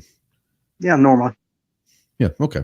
Unless I'm going somewhere where I'm thinking I may need more firepower. Okay, let's take that scenario then. And you're going to take a rifle with you of some sort, AR, bolt, whatever it is. You're gonna have a rifle with you in your truck, and you had to stop off into Walmart for a few minutes to pick something up. Are you going to secure that rifle somehow in the vehicle, or what? And if you do, what would you use to secure it? The upside to what we have here is fold up seats. I could fold the seats down, fold the gun right up in the seats. You'd never know it was there unless, you actually got into the vehicle. Yep. So you're not going to look through the windows and see it. Yep. I don't think Clover, he had to step aside for a second. I don't think he's back yet, but we'll get Clover's answer when he comes in. For me, there are, how do I put this? Compartments that are being utilized that may not be in plain sight. And sure. Out of sight, out of mind with most. Yep, exactly. Things. We're talking about to breaking in a vehicle. Is that where? Well, basically the question was, I got a text from someone that says, how would you actually secure, or do you secure, and how would you secure firearms in your truck? The best thing is out of sight, out of mind. And that's not just with firearms, that's with anything. Most vehicles will get broken into, it's not like they look in the window and all they see is a stock stereo. There's nothing on the seats. It's just a vehicle. They don't see anything in the vehicle. Most of the time, they're not going to smash a window and go rifling through stuff. So if you don't keep a bunch of crap just sitting around in your vehicle, to give them a reason to first, and you've got it hidden somewhere behind a seat, under a seat, anything like that, they've got to smash that window or whatever to get into it. So. Yeah, and it sounds something as simple as this, especially if it's a handgun. If your glove compartment locks, put it in there. And the reason why is exactly what Clover's saying. Well, someone who's going to come into your car, smash your window, they want to be out of that car in about 10 seconds. So having to do anything with a lock on there, they don't even want to deal with. You could use like a bicycle lock even or something like that through the trigger guard would be plenty enough they're gonna mess around with time. And something that I had a friend of mine, she run into a few years back. So I just want to throw this out there since we're talking about smash and grabs. So a lot of people I know do this. They've got tinted windows in the back, right? Really dark. And she had like an SUV type vehicle. And she got out of the vehicle, took her purse and put her purse in like what I call the way back or the hatch or whatever you want to call it, right? And she thought it would be safe because the windows are blacked out, you can't see in, right?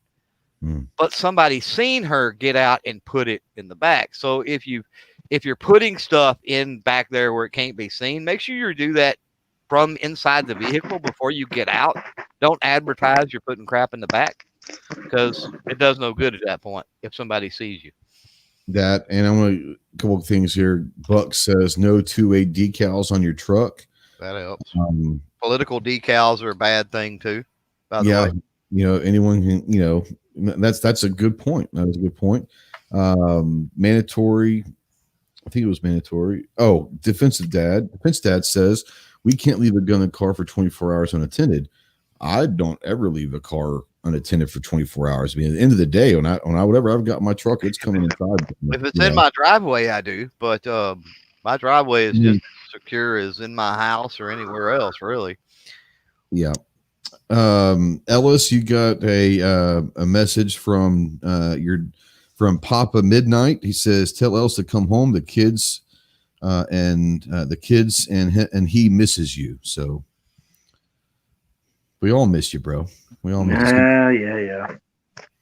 Look, if I could get internet hooked up here, I would already be back. The problem is where I'm living, they absolutely refuse to run the lines for internet for just one person.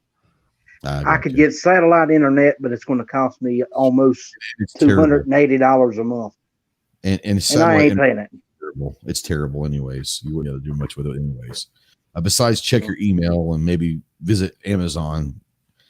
Yeah, exactly. Satellite internet's terrible.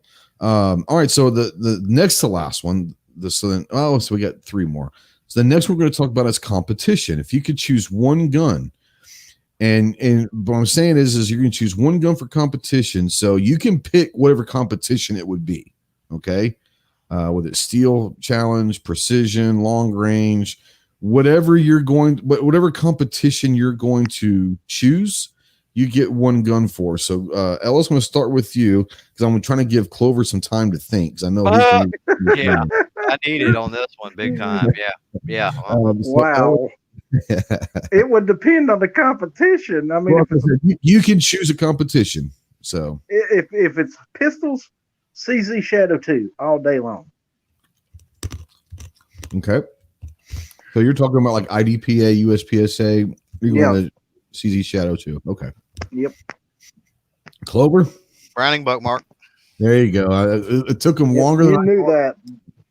It took longer to get it out than I thought it would. I figured he would be talking before I finished my words saying Clover. So now we all kind of knew that the Buckmark was going to get the nod. And that might be changing. That's as of right now. If we revisit this in a year, I gotta say, if we revisit this in a year, that could actually change. Sure. Travis, we have a black one at work that is absolutely beautiful. People say that, man. Not in today's society. I'm sorry. What were we talking about? No, he was saying the orange or blue handle. We have a black grip CZ Shadow 2 at work. The black was kind of like that kind of graphite gray. Yeah, it is sexy. Yeah, I've seen that with the graphite, the dark gray. That does look really, really, really good. Mario is saying the TP9 Elite Combat. That's a damn good one. G23 says 50 BMG. He's going to be reaching out and touching some long range competition. Good luck buying ammunition to practice. Is all I got to say. Yeah, you start talking 50 BMG or 338 Lapua. Good luck practicing because at $5 a round, good Lord. Try 10 for the 50. Right now? Right now, probably is. Yeah, probably is. Good Lord. 350 a round is the cheapest I've ever seen it. Like in my lifetime, the cheapest I've ever seen it. And that's the cheap. And that's the cheap ammo. Yeah, that's a Federal American Eagle 647 grain, 687 grain, something like that. The expensive stuff gets way up there. Yep. Oh yeah. 223 says the 4.8 Shytac. Yep. Great round. You've got the 4.8 Tejas that our buddy Charlie shoots, and that was based off the Shytac. So G23 says he's finding for $6 a round. And that's probably low. That's probably the cheapest stuff you can find right now. That round quote that you were talking about that was $350 is probably $6 right now, you know. Probably. So for me, I'm going to go with that one right now. I'm going to start going with Steel Challenge, but I'm going to use the 22 MP5 22, whatever you want to call it. I would use that because I have so much fun playing with that, and shooting Steel Challenge in a PCC division with that thing, I think would be an absolute blast. So I love this thing. This is one of my favorite guns I've ever bought. I've had so much fun shooting it that I've got to find a place to put this. So the competition, I'm going to go Steel Challenge in the PCC division with that thing right there. That's what I'm going with. Rich White says competition gun, a Henry lever action. Cowboy shooting. Good choice. For cowboy action, that'd probably be great as hell. Yep. Defense Dad says, I meant even if it's secured in your car and you're in your garage, it got stolen, you're getting charged here. That sucks. Yeah, just make sure you take the guns out every day. You know, that's really what it is. Where does he live? Where is Defense Dad from? Do you remember, Clover? I don't remember. He'll tell us. Yeah, he'll tell us out here in a second. So Steven says, I want to try the MP7. Yep. Matter of fact, the MP7 is chambered in 5.7, correct? It's a weird little round that thing shoots. I think it's the 5.7 is what that's chambered in. And if that's the case, that'd be kind of cool as hell. But I want to say the MP7 may be chambered in 5.7. I might be wrong about that, but I think it is. MP5, love the MP5 platform and all that, but that's it was. No. That's a FN developed. The MP7 is different, man. It's like but I thought it was chambered like. It's smaller than that.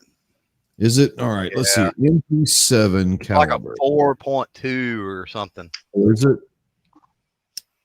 Yeah, it's an 8K round. 6 by 30. 4.6 by 30. There you go. Okay, there you go. You're right. I mean, it wouldn't have made sense that it was an FN 5.7 caliber, but for some reason, I knew it was. I knew it was something weird, and for some reason, 5.7 was sticking in my head. But yeah, it's the 4.6 by 30 in the MP7. So, wonder how hard that is to find, even in good times. Pretty hard, I'd imagine. You would. I mean, I've never seen any of that. I've never seen that cartridge on the shelf anywhere I've ever been. Yeah. I would say if you can find it and you've got an MP7, you're going to go find it. Go buy bite the bullet, literally, and go buy about 2,500 rounds of that so that maybe possibly you could reload it with that brass a few more times. So, you know, you turn 2,500 rounds into 10,000 rounds with reloading it maybe. Yeah, I don't know. I've never bought 4.6 by 30, so I wouldn't know. I bet that's a pain. 5.7's a complete pain to reload. I bet 4.6. Well, no doubt.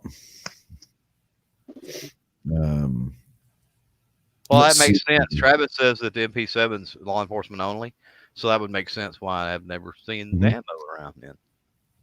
Yeah, you'd probably have to order it through your local law enforcement. If you were the LEO, then your Armory could probably get a hold of that for you. Right. But, yeah. Let's see here. I don't know if it's, I've never shot it. So I don't know if it's LEO or military only or not, but, like I said, that thing would be, sense. I've loved shooting the hell out of this thing. I absolutely. Oh yeah. No, those are super fun. So, all right. So the next one we're going to talk about is hunting. Once again, I'm going to let you create your own caveat as to what type of hunting, whether it's duck, deer, small game, big game, whatever your favorite hunting is, one gun to hunt with. Clover, what would it be? One to hunt with. We're not talking about an apocalyptic gotta fend for yourself scenario here. No, this is just you enjoy hunting, whether it's to feed your family or for environmental reasons, whatever the reasons. This is not a survival hunt. This is, yes, you can put food on the table, but you're not surviving through the hunting. Okay. Right. So this is okay. This is the only gun I can ever hunt with the rest of my life, basically. Correct. Yeah. Okay, that makes it pretty easy. My Savage Model 10 in 308. Okay, so you're probably talking deer and larger hunting. 308, yeah. 308's going to get medium all the way up into the large. 308's still got it as far as around, I think, and can't get much better rifle than that Savage Model 10. And so yeah, that's the one you brought down to Charlie's, isn't it? yeah, correct. Yeah, it's one I shoot long range and stuff, but you can certainly hunt with it as well. So sure, yeah, no doubt. Ellis, what about you? Hunting gun. Well, see, that takes a little more thought. I don't want to hurt you. Don't hurt yourself. Funny. It goes to what's your environment? What state are you living in? What size of the game you're going after? Here in South Carolina, I'd go with a 7mm 08. It's the perfect caliber for anything in this state. Great round. There you go. Great round, and affordable in something like a Ruger American or something like that too. Yep. Let's see here. G23 says a 308. Wayne says 300 Win Mag. Great calibers. Mario's going to go with the Ruger Precision in 308. So we actually gave the actual gun. Buck says 308 as well. Let's see here. RL says 30-30 lever, or he says lever. Mm-hmm. So he's right. Yeah, that whatever. Might be the most popular gun caliber combination in the country still today. Well, it's been killing deer for what, 90 years? A long time. I've never hunted animals a day in my life, and don't suspect I ever will. Not because I don't like hunting. I just have no desire to get up at dark 30, sit out in the fucking cold and water and wait for something to come by, and maybe it does, maybe it doesn't. But I have a 30-30 lever. So I mean, if that tells you anything, I've got an old Winchester 30-30. Matter of fact, that was when I got out of boot camp, came home. I had 10 days off from boot camp and was in Walmart and saw it there, and I was like, boom. So I bought it. I paid like $150 for it, or something like that, whatever it was back in 1994. But even I've got a 30-30, so, and I don't even hunt. But 30-30 is probably going to be a very popular one. 223 DMR says the 223 bolt gun for deer hunting. Not all states allow that. That's going to be the problem. Some states not humane enough, or what? Well, some states have straight wall restrictions where the cartridge has to be a straight wall, and that knocks out even 308, right? And some 223, you can't go down that low. You can't go with anything below like a 25 caliber or something. That's being inhumane to the animals. Is that what they're saying? I know this is all state regulations. So all I'm saying, since we're talking hunting, this is a good time for a public service announcement to say, those that are hypothetically throwing things out there, if you go hunting in the future, please check all your regulations and make sure you comply, because there's some weird ones. Yeah, don't say, hey, go set. No. No, we're not saying that. I had a question today. I had to look up. I had a question on an older video, and I had to go look it up. I had a guy asking me about what the broadheads that I had in the video, could he use those to hunt with in New York State? And I had to go look up New York State's hunting bow hunting regulations. Yeah, actually you could. You can. Interesting. But New York State has some screwed up minutia nuanced regulations when it comes to the broadheads you use to bow hunt. Now, why they make the distinction between one or the other, I have no idea, but there it is. It's weird. That's interesting. Here it says AR-10. Rob says 12 gauge, and maybe he's saying 12 gauge because he's in New York, so he might be limited in what he can have. JMA says AR-10. Patriot in the Dark says 17 HMR with those cute little groundhogs. Maybe because 17 HMR is maybe one of the only calibers you can find on the shelf right now. Might be a smart move. Great round if there's no wind. Yeah. Booger Dog says 70s Remington, 700, 270 Win, Federal Premium, Nosler partitioned, 150 grain. Wow. He got really specific. That's awesome. Let's see here. 223 says his son killed an 8-point last year at 200 yards, and he's with a 223 bolt action. Could do that. Yeah. Screaming Skull Saloon says I've taken 2 whitetail bucks with 75 grain, 223. That's the thing with 223. When people start talking about 223, in their mind, a lot of people that don't hunt are thinking AR, and they're thinking 52 grain, 55 grain, and you can get 223 all the way up to 90 and even 100 grain. So, when you go into those hunting situations and you have bolt rifles and stuff like that, you're typically going to run a lot larger grain projectile. So it's not quite the same. So this one, I love this one, the HK91. I shot it before, awesome. And there's one of my local gun shop. It's been there for about 6 months now. And he's wanting 3,900 for it, which really technically is not a bad price for it. It really isn't. But I don't have the money to go buy that. But yeah, the HK91 is awesome. It's fun. It's a heavy gun, but it's fun for sure.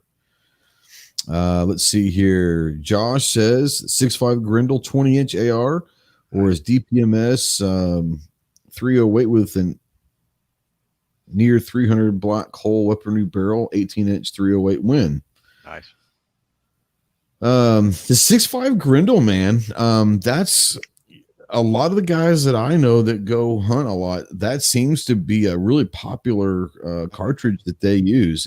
And I'm assuming that ballistically, it's probably really good for medium to big game. Is that what you're saying? Yeah. Because I know there's a lot of people around here use 6.5 Grendel a lot. Around here, a lot of them use 6.5 Creedmoor, but they don't use heavy enough rounds with the gun, and they come back complaining that the deer just ran away. Well, what kind of ammo you're losing? Real light stuff that's target traveling ammo. at Mach 10. Ammo. Yeah, it's just precision target ammo. Yeah, it's not hunting ammo. Yeah, exactly. And you try to explain that to them, and they just look at you like you're an absolute idiot. Well, you get into things, and I get questions all the time, and if you reload, you get them. That people don't understand ballistic coefficients, and they don't understand sectional densities, and they don't understand all this other stuff when it has to do with the projectile. They're just looking at the weight, or they're just looking at the caliber, even. And when you get into a hunting situation, there's a lot of nuance and minutia you got to pay attention to. Yeah, he's throwing big ass words out there, dude. I'm not that smart. Yeah. So what he said. Yeah, right. 1% out there says the Ruger American and 450 Bush. If ammo available, choice. If it is a 30-30 lever, so 458 Bush will get it done. No doubt about it. Mario wants to know where in South Carolina are you at? I don't know if you want to give that information, but he's asking if you wanted to. You can tell him. If not, then that is your privacy. I am right now probably 10 miles from Paris Island. Oh, God. Do they wake you up at 4:30 every morning yelling? Nope. Okay. All right. Paris Island is where the East Coast boot camp for the Marine Corps is. So you're in the land of the sand fleas. Holy shit. How bad is that? Don't bother me. All right. JMA says take an elk last year, the 30-06. Yep. And Steven says 30-06 for hogs and bear. Travis says deer jerky, bro. Deer jerky. Oh no, I'm not. I don't like to hunt, but that doesn't mean that I don't like me some deer jerky and some summer sausage and all of that. I'm all for it. Well, get off your butt, shoot yourself a deer, and make you some.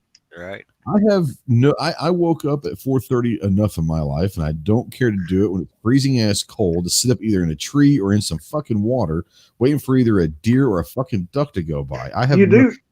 I'll be the one who's cooking breakfast in deer camp or the duck club, but I have no desire to do that shit. You do realize you can go in the evenings as well, right? I don't care. By the evenings, I'm going to be hammered, so that would not be a good idea.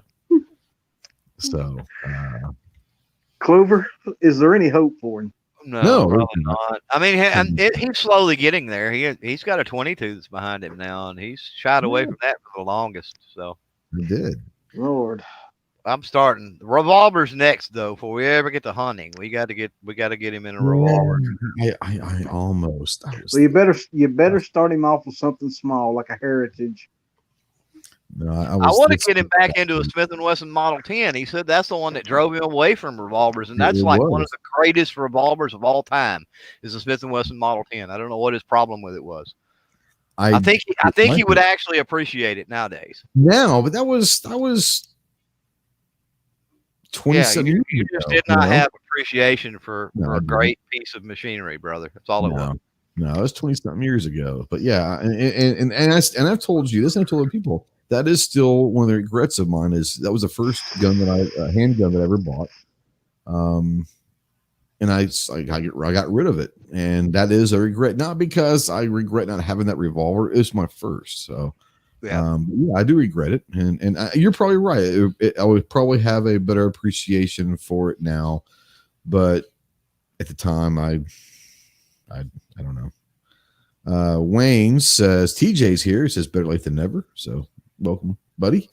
Wayne says I do love AR-10 and 6.5 Creed. I'm a big fan of 6.5 Creed.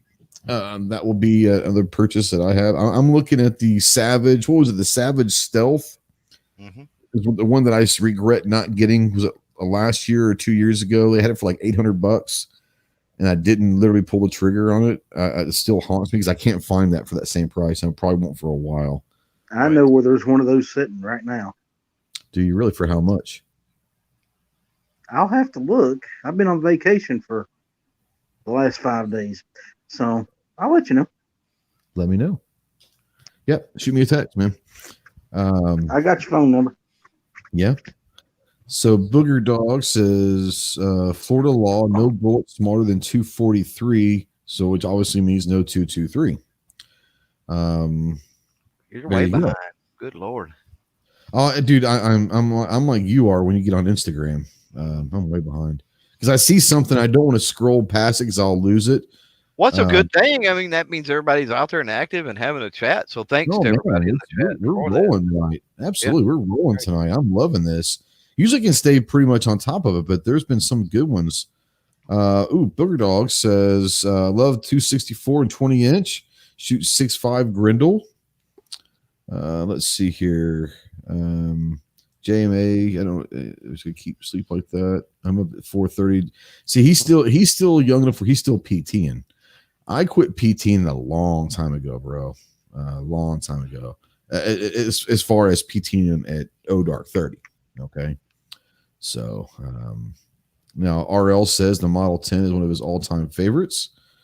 There you go. G23 says we're going to buy a 40 Smith. No, you ain't. I can promise you that. I'll never buy a 40 Smith. 10 millimeter, 357 SIG. Hell yeah. I'm in it. Not a 40. I've shot enough 40 to know that I just do not like it. Let's see here. Okay, I'm trying to get back up here. Anything else that you guys have seen that I need? Oh, he's 43, so yeah, you're still PTing at 4:30, man. Sleep in a little bit. You've earned the right to sleep into late 6. Right? Shit. All right. So the last one that we're going to talk about is that shit hits the fan / Red Dawn / zombie apocalypse. You get one gun for whatever it is. And I want you to tell me whether it's a shit hit the fan / Red Dawn or that it's zombie, explain why. But for one of the shit breakouts, you get one gun. Ellis, what's the one gun you're going to take to basically battle with? Well, I have to stop and think that in a situation like that, you're not only going to have to deal with people, but you're also going to have to deal with killing animals for food. Mm-hmm. Something that ammo is not going to be too hard to find. Not overly heavy. Robust, can take a beating. AK-47. Love it. Absolutely. Or an AR chambered in 7.62 by 3.9. I've got one. So do I. Not, I love the 7.62 round, but I love the AK. I like the actual AK. You know what I'm saying? I've got an AR chambered in 7.62 by 39, and I just, for me, it feels almost like weird shooting it. It's like I'm cheating on my, my wife or something with something else. So I don't have that issue with it. I understand. That's fine. So you're saying AK for sure. All right. Yeah. Clover, what about you? And like you said earlier, you're talking more probably zombie apocalypse versus Red Dawn. Is that what you're thinking? Yeah, I mean, my scenario like that really is not a war type scenario, And I'm honestly leaning toward. Man, I really do love this Smith & Wesson 617. You got 10 shots. You got a revolver. A 22 revolver? I mean, accuracy, 6-inch barrel, accuracy at 75 yards that I know of is just unfreaking believable. So, I mean, you're talking about hunting. You're talking about portability being through the roof, being able to take a lot of ammo, have a lot of ammo. So, I don't know. I mean, I kind of lean that route, to be honest with you. That is something that I never expected to hear someone say. I'm not making fun. I'm just saying I never would have expected someone to say a 22 LR revolver for shit hits the fan.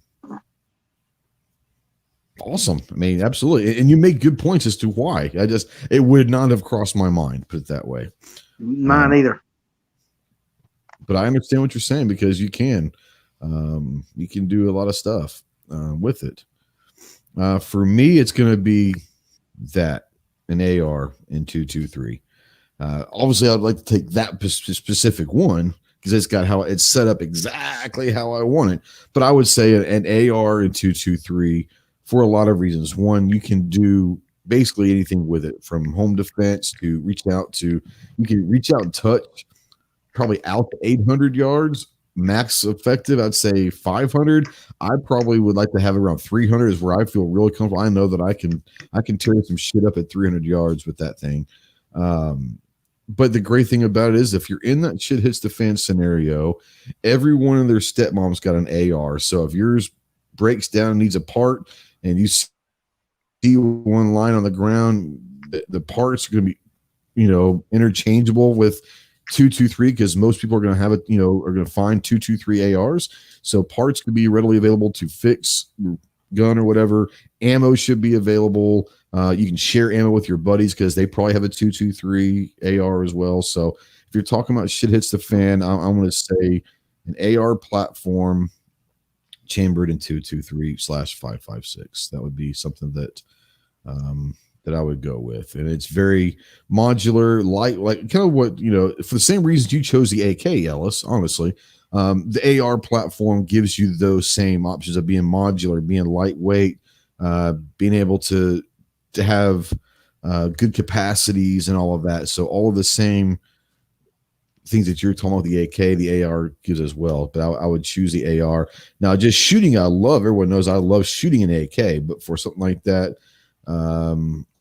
the modularity, being able to put attachments and all that stuff and all of that, I would probably take the AR. So, let's see here. Let's go back up and see if I can find. I saw one that I just laughed at. So, Patriot says, "What? No Mark 19?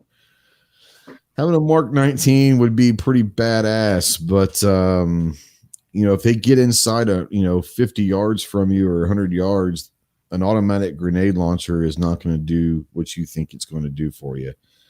Plus, you can't really hunt. You can hunt with it, but there's going to be nothing for you to eat after that thing goes off. So, Patriot says M249, the saw all day. He's going with a 249. As far as suppress fire and handling an enemy for hunting, probably not a very good choice for hunting. And I wouldn't want to carry it around all day. And you don't want to carry that son of a bitch around, I promise you. James says pick a Yugo SKS. You like the option to turn off the gas system, detachable magazines, or shit fan reliability. That's not a bad one. Rich says Patriot gets to hump the 249, the 240. I pick the 240, the 249. That's just me, but yeah, since Patriot called it, he gets to be our Saul guy, so he gets to hump it. 223 says shit is the fan. I'd have to choose the Mark 12. Okay, the Mark 12. Let's see here. Now this is actually thinking smart here. If the Chinese and Russia attack, then it changed to an AKM. If a natural disaster, 5.56. Now, if the Chinese or Russians attack, the AK might be the better way because you could probably get stuff off of them that you would be familiar with. Why couldn't you get their weapon at the same time then? Yeah, but then you have to think: are they using the 74 or the 47? If they're using the 74, then 47 ain't gonna help you none. Take the weapon with you. Now you've got exactly. Well, if that's the case, then does it really matter what you've got as long as you're proficient enough to take down one soldier with it? That's true. See, including not even having a firearm, instead using a bow and arrow. See, I'm surprised you didn't bring up a bow and arrow for a shit it's the fan. Because I'm not Rambo. We said firearm, but you said firearm. I said one gun. I said right. I said one. So we're talking one gun. But you would have said one weapon. Would you have brought up a bow and arrow? That's what I don't get when we talk about this red bond scenario. Yeah. You know, if you're good, if they're on your turf, right? They're in my deer woods, and I have my bow. I've taken down one soldier with my bow, and then I got access to everything he's carrying. Yeah. So, and then I can take down the next one with that, or the next one with that, or I can take down 3 or 4, and I can arm 3 or 4 people before they even know I'm there. Right. So technically, you don't even need a gun in that scenario. If you're very good with that. For me, a gun could be a liability because that would give away your position with a muzzle report, and then you're screwed. Could be. Rich White says the Mark 19 would be good for fishing. Could be. So Steven wants to know, what will we go with? Only one shotgun. If you could choose a shotgun, and I guess he's saying that you could use it for competition, for hunting, for home defense, whatever. But you can only choose one shotgun. What would it be? Ellis, we'll start with you. One shotgun. 590A1. Yep. You guys have seen it in the videos. I've got a 590A1, and I love it. Clover, what about you? I love my Yildiz over under. I mean, it's an MX Glaze, but if you're talking about bird hunting, you're talking about anything. I mean, with any type of double barrel that takes chokes, you've got the ability to have access to 2 different chokes in one platform there. You could always go cylinder bore choke, shoot a slug through it, buckshot, sporting clays. I mean, you'd have a lot more versatility, I think, out of something like that. High brass, low brass wouldn't be an issue, and you would have to, of course, worry about that with a semi-automatic. Whether you were running mini shells, full size shells, 2 3/4, 3 3.5, whatever it might be, you're not going to have any issues along those lines as well that you would have in, say, some pumps or something like that. So, yeah, over and under. Yeah, if you would have asked me a year ago, I easily would have said my Mossberg 500 Tactical. Love that thing. Fun as hell to shoot. You can do whatever. But I've got a couple of these AR shotguns from Rock Island, and that bullpup is a beast. It is awesome. Was it a 6+1 or 8+1? I can't remember. It's either 6 or 8+1. I think it's 8+1. But yeah, man, that bullpup shotgun is fun as hell to shoot, and I enjoy it. So I would go with the Rock Island, and I don't know what model number it is on the top of my head, but it's the bullpup AR platform shotgun, which is it's awesome. It really is fun. What is the VR 40? I think it's the 60. maybe the 40, but I think the one I have was the VR 60, maybe. So you like those? I do. I do. I don't. I've got the regular AR and then the bullpup. I don't like the regular AR. I do like the bullpup, but I'm a bullpup fan, so that might be one of the reasons why I like it. I don't necessarily like the AR shotgun, but I love the bullpup shotgun. I don't trust a magazine-fed AR. They weren't designed for that. That's an awful lot of weight in a magazine below the gun. Yeah. I'm just weary about it. No, I hear you. I haven't had any issues yet with the bullpup. I have with the AR one, and I let them know about that. But I haven't had any issues with the bullpup yet. So, and I enjoy it. Like I said, I'm not a big fan of the AR, but the bullpup I'm a big fan of so far. So, 223 says the Benelli. Benelli, Beretta. There's a lot of guys around here that have Benellis and Berettas that do a lot of skeet and trap shooting. Mm-hmm. But I don't shoot skeet or trap, so I big in the duck hunting world too. Yeah, I imagine so. Remington 870 Express Super Mag 12 gauge shoots all 2 3/4, 3 inch, and 12 gauge 3.5 inch shells. I mean the 870 is, it's one of the standards out there. I mean that's kind of one of the ones that set the bar. So sure, 870 is very, very popular. Let's see here. Rich says, I'm not classified as a shotgun, but his 590 Shockwave 20 gauge. If you watch One Gun, you know why. He loves his Shockwave. So I kind of figured he would say that. They are cool as hell. Thomas says Winchester 1300. Yep. Good choice. That's a good one. What about the Panzer Arms and Black Aces tactical bullpups? I don't know. I haven't shot any of those. I don't have a lot of experience with either, more with Black Aces, and of the two, I would say Black Aces. Okay. I've seen a lot of Black Ace shotguns come to the shop, man. Is that a good thing? They are well built. They are well built guns. Are you talking about coming through that people are buying, or people are coming to trade in? No, they're coming in to pick them up after they've ordered them online. Okay. I bet you they were coming through the shop, like people are bringing them back or looking to trade them in or whatever. So no, I haven't seen any of that as of yet. Okay. Yeah, but a lot of people are buying them. Yeah, Rob says he take the 500. It's tough running no matter what you put in it. I mean, I like mine. I've always been a Mossberg guy. Yep. So I would agree. Let's see here. Rich says he loves his Viper 12, but I think it's heavy. Yeah. Let's see here. Patriot says, why do we have to shoot zombies? Why can't we be their buddies? Because they want to eat your brains. Well, I mean, if you watched, what was that, season 2 of The Walking Dead, where she like chopped their arms off and their jaw off, where like they couldn't grab her and they couldn't like bite her. She was like their bodyguard, basically. She put a chain around them and they were like her bodyguards. Yeah, that was amazing. So yeah. Okay, so Jacob. Now, Ellis, you don't know Jacob. Jacob's been around for several months now, but Jacob is early 20s, young guy. Just bought his first firearm about a month or so ago, and it was a shotgun, and then bought, what did he buy recently? It was a revolver or something, wasn't it? Or a 1911. Llama 380. A Llama 380 1911.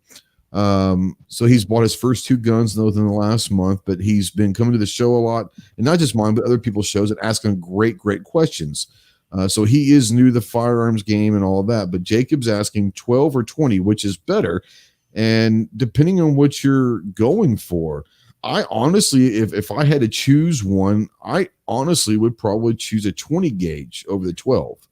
I think it's a lot more, you can still hunt with it, but I think when you're talking home defense, it might be a little bit better for home defense or something like that. So if I had to choose one of the two, I would probably choose a 20. What about you guys? Cobra, you want to go first? You want me to go? Well, I can. Let me say this. It's not up there, but I would go 28. Honestly, I think 28 is the best gauge. that said, I mean, if you're talking about most situations, I mean, 12 is the simple answer because, Sure. Bigger diameter means more shot, means more potential rounds on target, blah, blah, blah, blah, blah, right?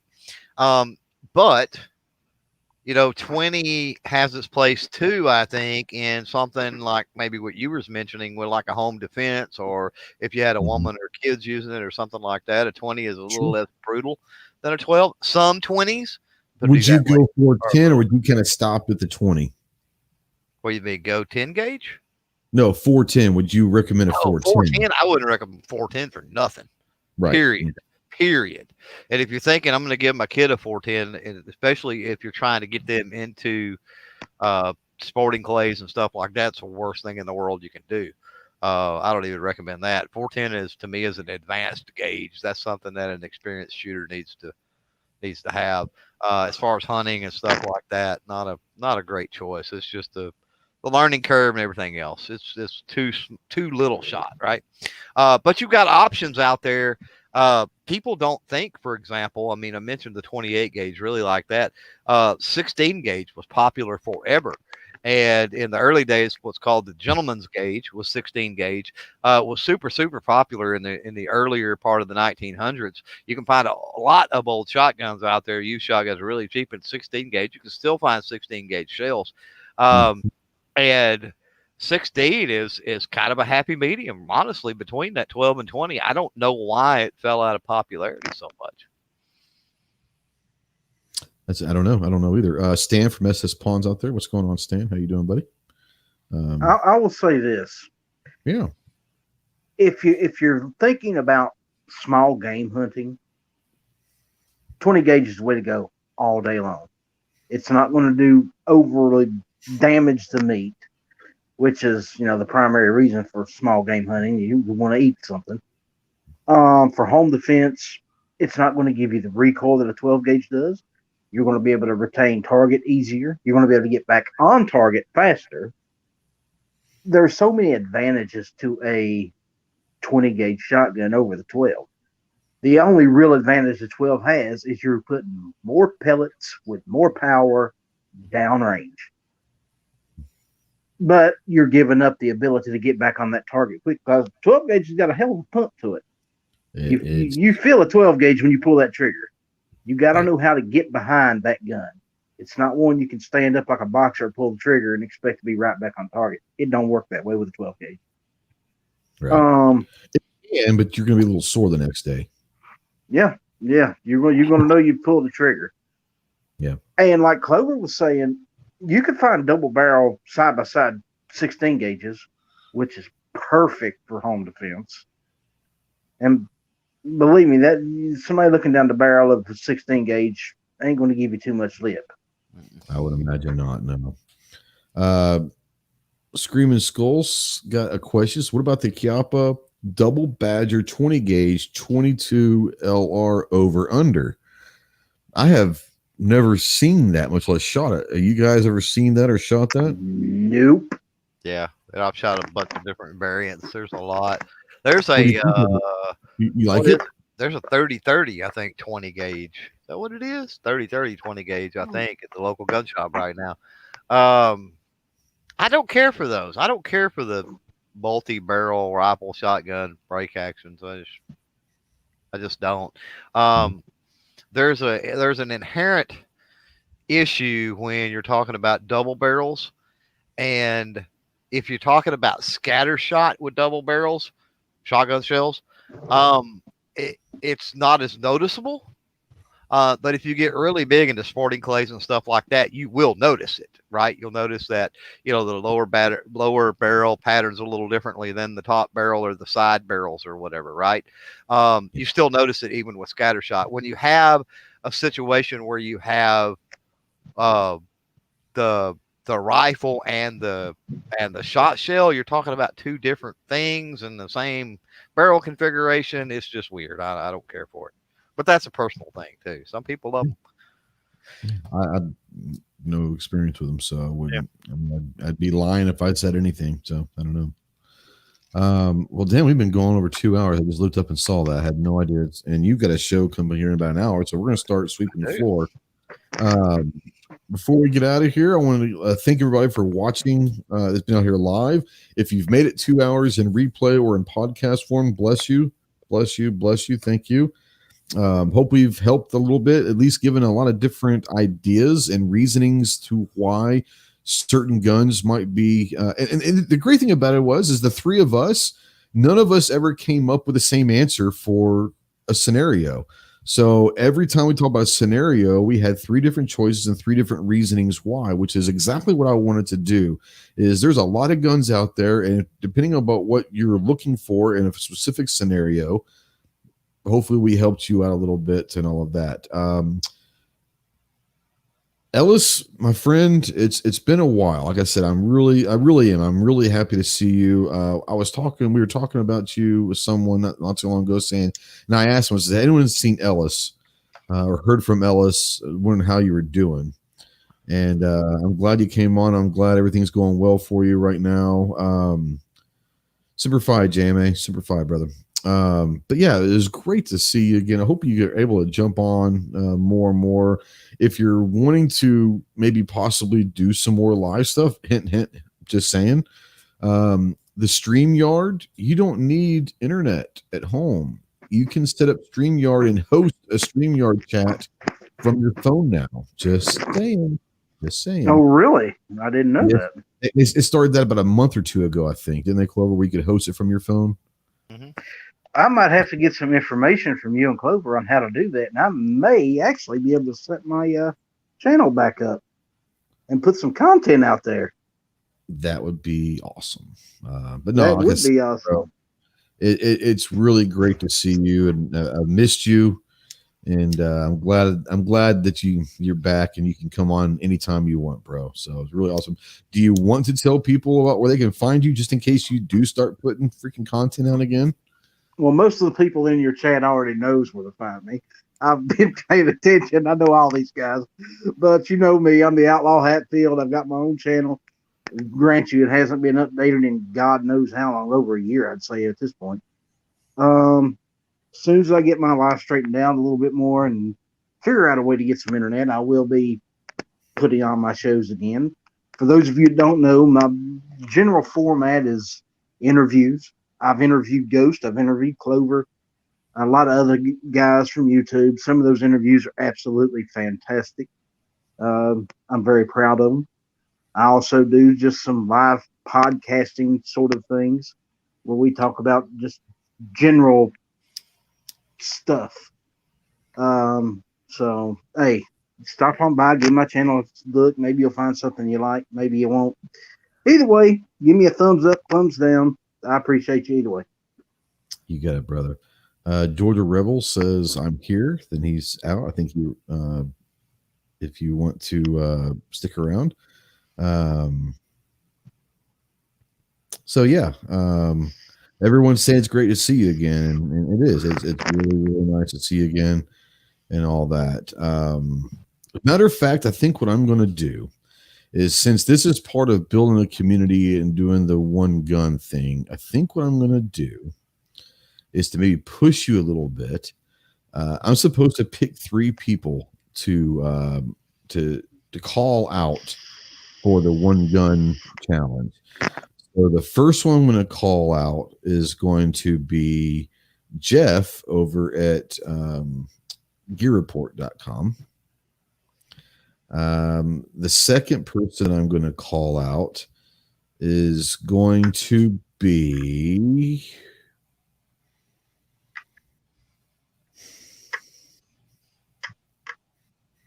don't know who I'm going to call the second one out, because a lot of people have already been done. I'm going to call out Mark over at Fit and Fire, and I'll make sure he gets a hold of this. I'm going to call Mark out.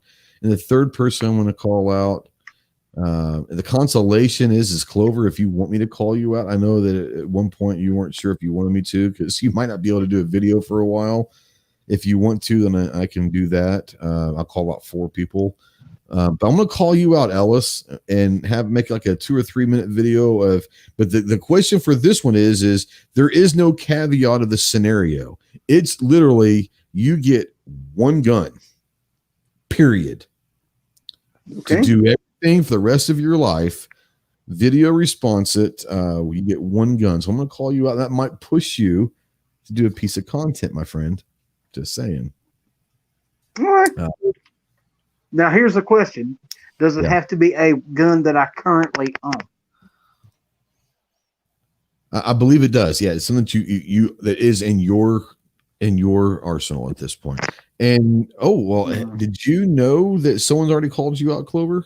Like I said, sadly, I'm not able to watch everybody's videos all the time. Sometimes the only reason I know I was called out by Defense Dad is he sent me a message saying I called you out. If you're out there and you called me out, then you need to email me or message me on social media or do something to contact me to call me out.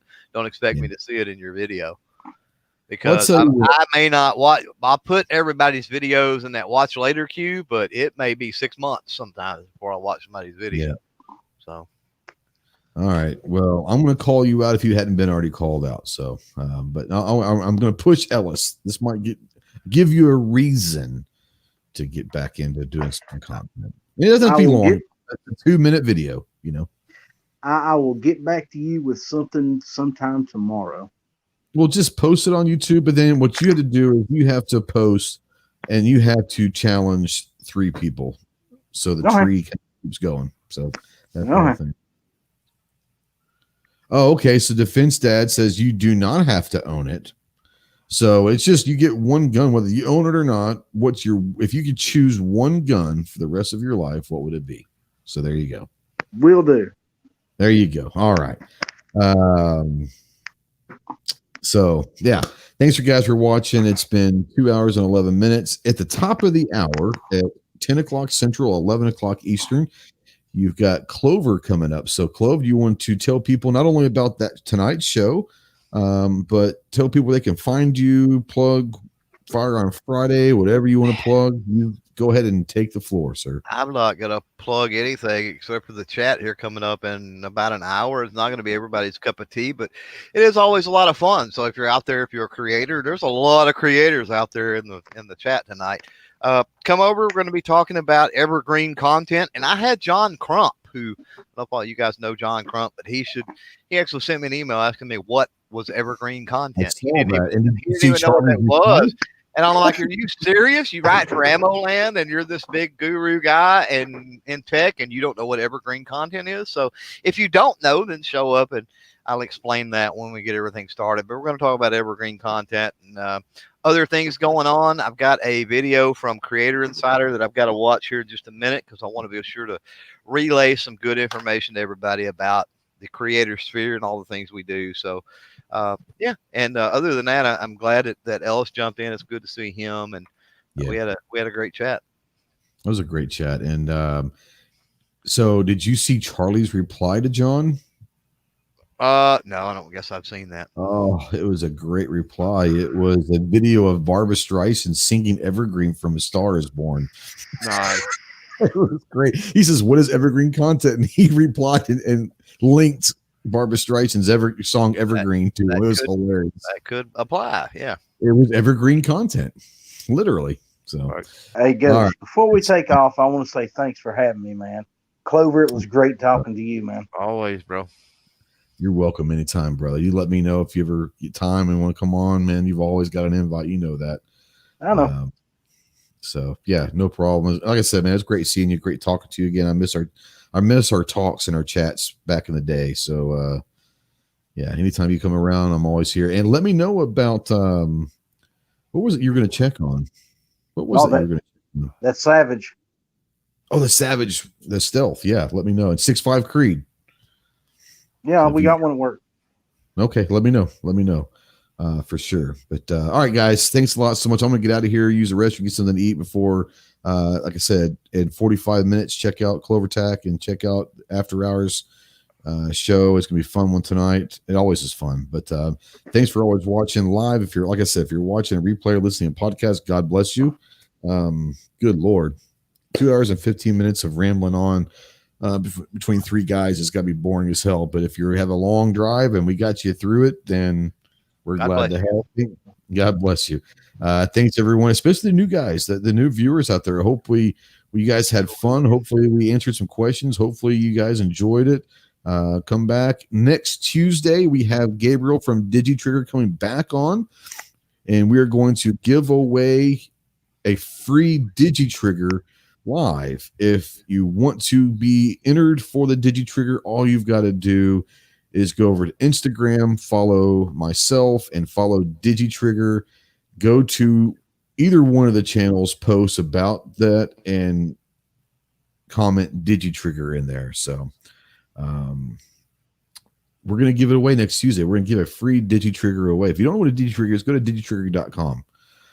Or go to the last week's show, Armed Citizen Podcast, and we did a whole 2.5 hours on the Digi Trigger. So it's great stuff, pretty cool. But we're going to give one away for free next Tuesday at 8 Eastern, 7 Central, right here on the Ghost channel, Ghost Tactical channel on the Armed Citizen Podcast Live. So guys, thank you so much for watching. We will see you soon, and you guys be safe and take care of yourself. God bless America. Stay safe out there.